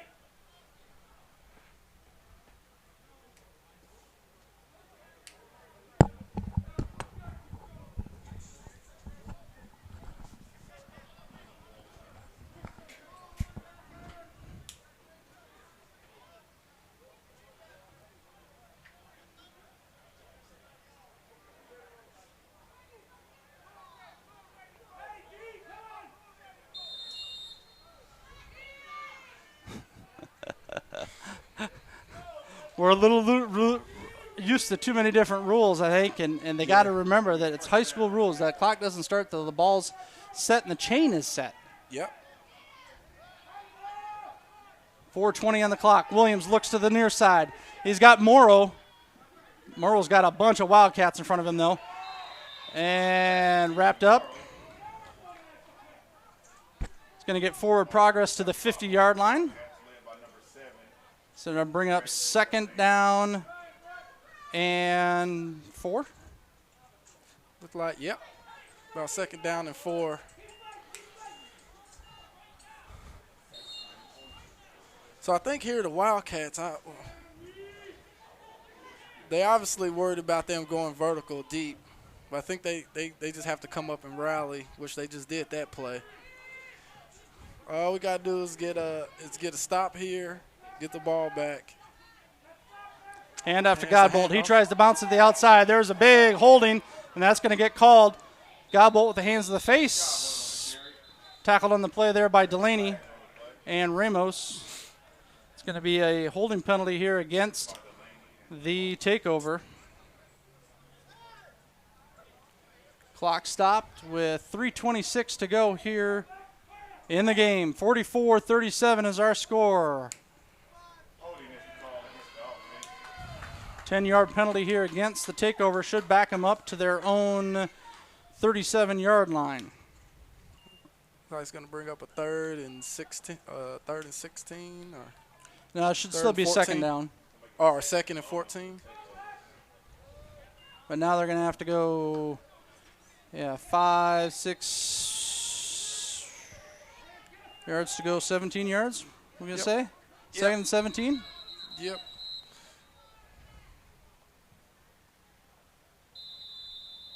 And we got referees blowing whistle for some reason. Look like the coach from the Takeover is inquiring about something.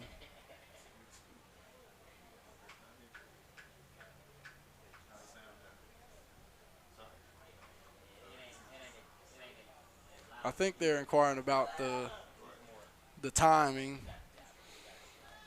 But it's high school timing rules. I think they're not accustomed to the timing rules also. So I think he's telling them that the clock is going to start. It's a penalty in the offense. The clock doesn't start until the ball is snapped. Yeah, so otherwise it's essentially a free play for the offense to get a penalty if the time keeps getting to run. So the Texas Takeover coach is very animated over there on the sideline with the refs. It looks like they're trying to explain to him the rules or the reasoning for something.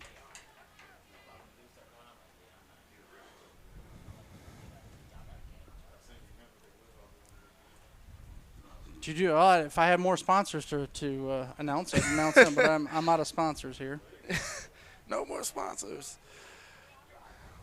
Well, no matter how how it comes out, this has been definitely a good game. Oh, here we go. Tim Bass on Twitter. Go Wildcats. Plenty of time left. Tim Bass is one of our officials in the SPFL, so thanks, Tim. Your mama. Your Your mama. Hey, Tara, your is your mama or my mama? Let's finish this. Texas takeover. Number 14. Comeback Wildcats. That's Tracy Wheats.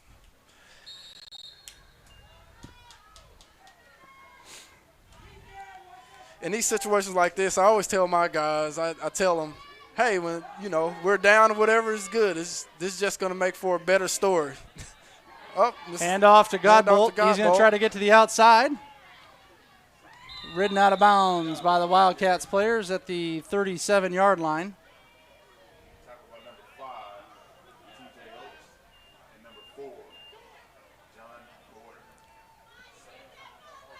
So 3:01 to go, and hey, guess what, Tyrone? It's raining. It's raining again. Again.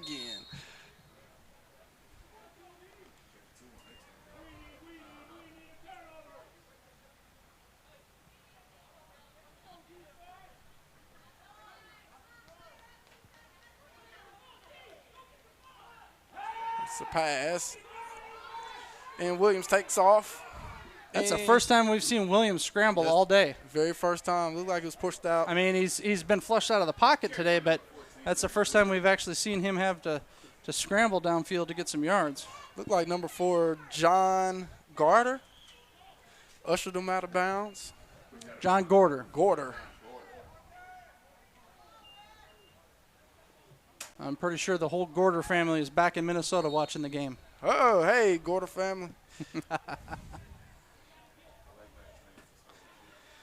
I'm glad he pulled up right there. That's one of those plays where you can get a frustration play and want to take that shot. Second down.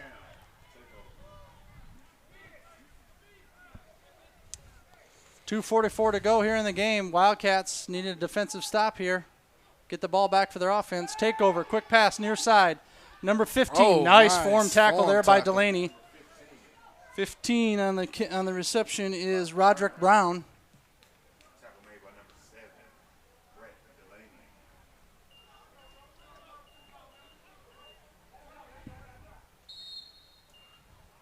Ball on the 25.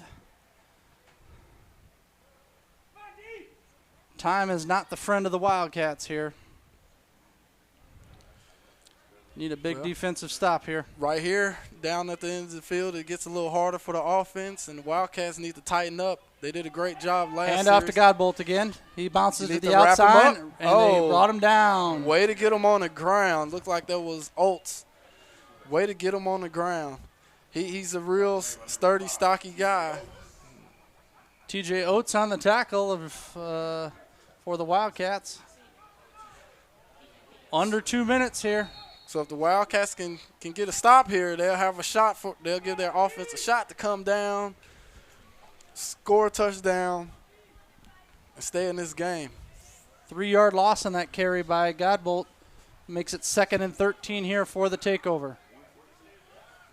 The rain out there again could be making that ball a little slick. Williams looks to his left, throws a fade. Oh, I think he's out of bounds. Incomplete pass intended there for, what, number 1? For Malcolm? That looked like that was number 4. Oh, 4? Sticky Fingers Morrow again. We're going to give Morrow. him a nickname. He's going to be Nick Sticky Fingers Morrow. That was a pretty good pass. I mean, he dropped it over the outside. Just wasn't enough room on the field to get it caught. That was good defense also. Stay in guys' face. Ball on the 26, 3rd and 13. So if the Wildcats can get a stop here, if Wildcats can keep them to a short gain here, that'll bring up a 4th and long. Williams. Oh. Look like offense actually jumped. Encroachment. No, they're saying like encroachment. I'll give them $5. Give them $5 back, and then they can buy 5 yards with that, I guess. A buck a yard here at Hornet Stadium. Does the stadium have a name? It's funny. Bulldog Stadium. It's Bulldog Stadium. Bulldogs players are gonna say it's Bulldog Stadium. Yeah, we call it Hornet Stadium or Northtown Northtown Stadium. So it's Northtown Stadium, where the home of the Swarm defense. Trips to the left, one to the near side. Williams looking left, steps up in the pocket, throws it. He's got a wide open guy. They're going to say he's inbounds. That was number 14. Number 14 on the reception, Larry Williams. Actually, it should stop because it's a first down.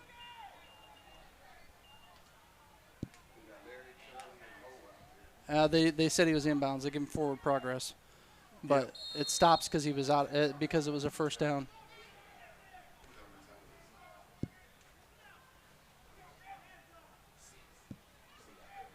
All right, this is where we were last time when the Wildcats picked it off and took it 93 yards for a touchdown. See if they can, if their defense can step up here. First and goal from the 5 Right here. for the takeover. It's never over. Yeah, this could be the game right here. It's never over till it's over. Williams, fade, far corner, touchdown. Takeover, touchdown there, pass to number 88, Cameron White. And there was a blast of lightning. Looked like Dustin Tyrone, it looked like was the defensive back, was back there. So 50-37 here is our score. We're going to get the extra point attempt off. We're going to finish this game off here real quick. Yeah. Let's keep them moving.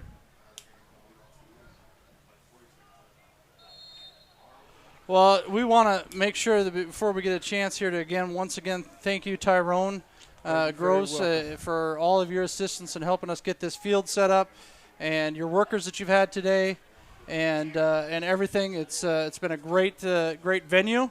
We're happy to have you be part of our family, extended family now, and with 48.2 to go. Extra point is no good. Thank you for the invite. It was our pleasure to come help.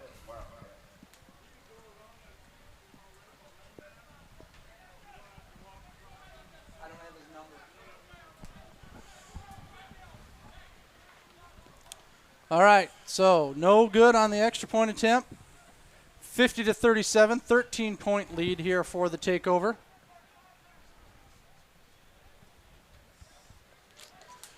Going to set up for the kick return. Now I got to tell you, Jay, I've been in some games where actually a team actually came back from a situation. Like I was actually involved on the losing end from a team coming back and beating us in the championship game, and it was similar situations to this. So right here, the Texas Takeover and the Wildcats, the game is not over. There's still time on the clock. Well, we'll see whether or not the takeover figure this out here, but they got 10 guys on the field. 3, 4, 5, 6, 7, oh no, 8. 1, 2, 3, 4, 5, 6, 7, 8, 9. They got 9. They got 9. So, for instance, you get a kick return here and then an onside kick. That's the beautiful thing about football. And it's going to be a bit of a shank. And John Gorder gets upended over on the sideline. So there's still time here. Quick strike, line back up for the kickoff and get an onside kick. I mean, they've got one already today. So there's always time. We want to thank all our viewers that have been following us on MidwestSportsTV.com as well as on the Facebook pages for both the Mid-USA Gridiron Classic and the SPFL. We thank you all for following us today. This game's not over yet. We got 45 seconds and the odder things have happened. So we're going to see what happens here. Is there a flag on the play? Why are we having a big conference? Let's go.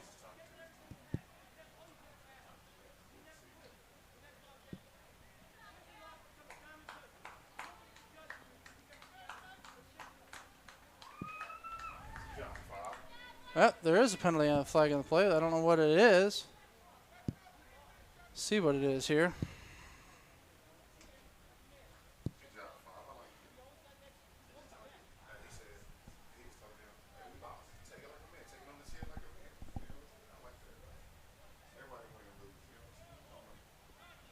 Is that what they were saying?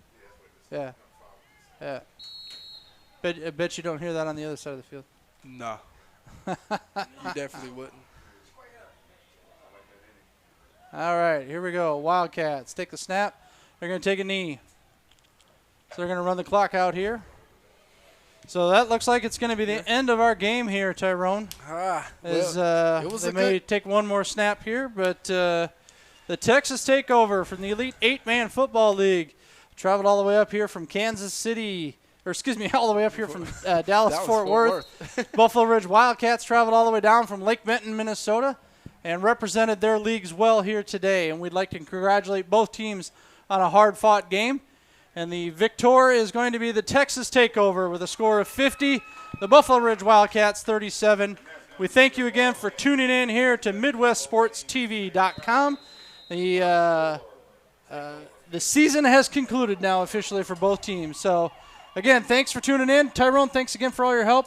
Nate, our producer, the camera people that are helping out today, and anybody that's helping out in the truck. We appreciate it. Thanks a lot. Have a great day. Drive home safe.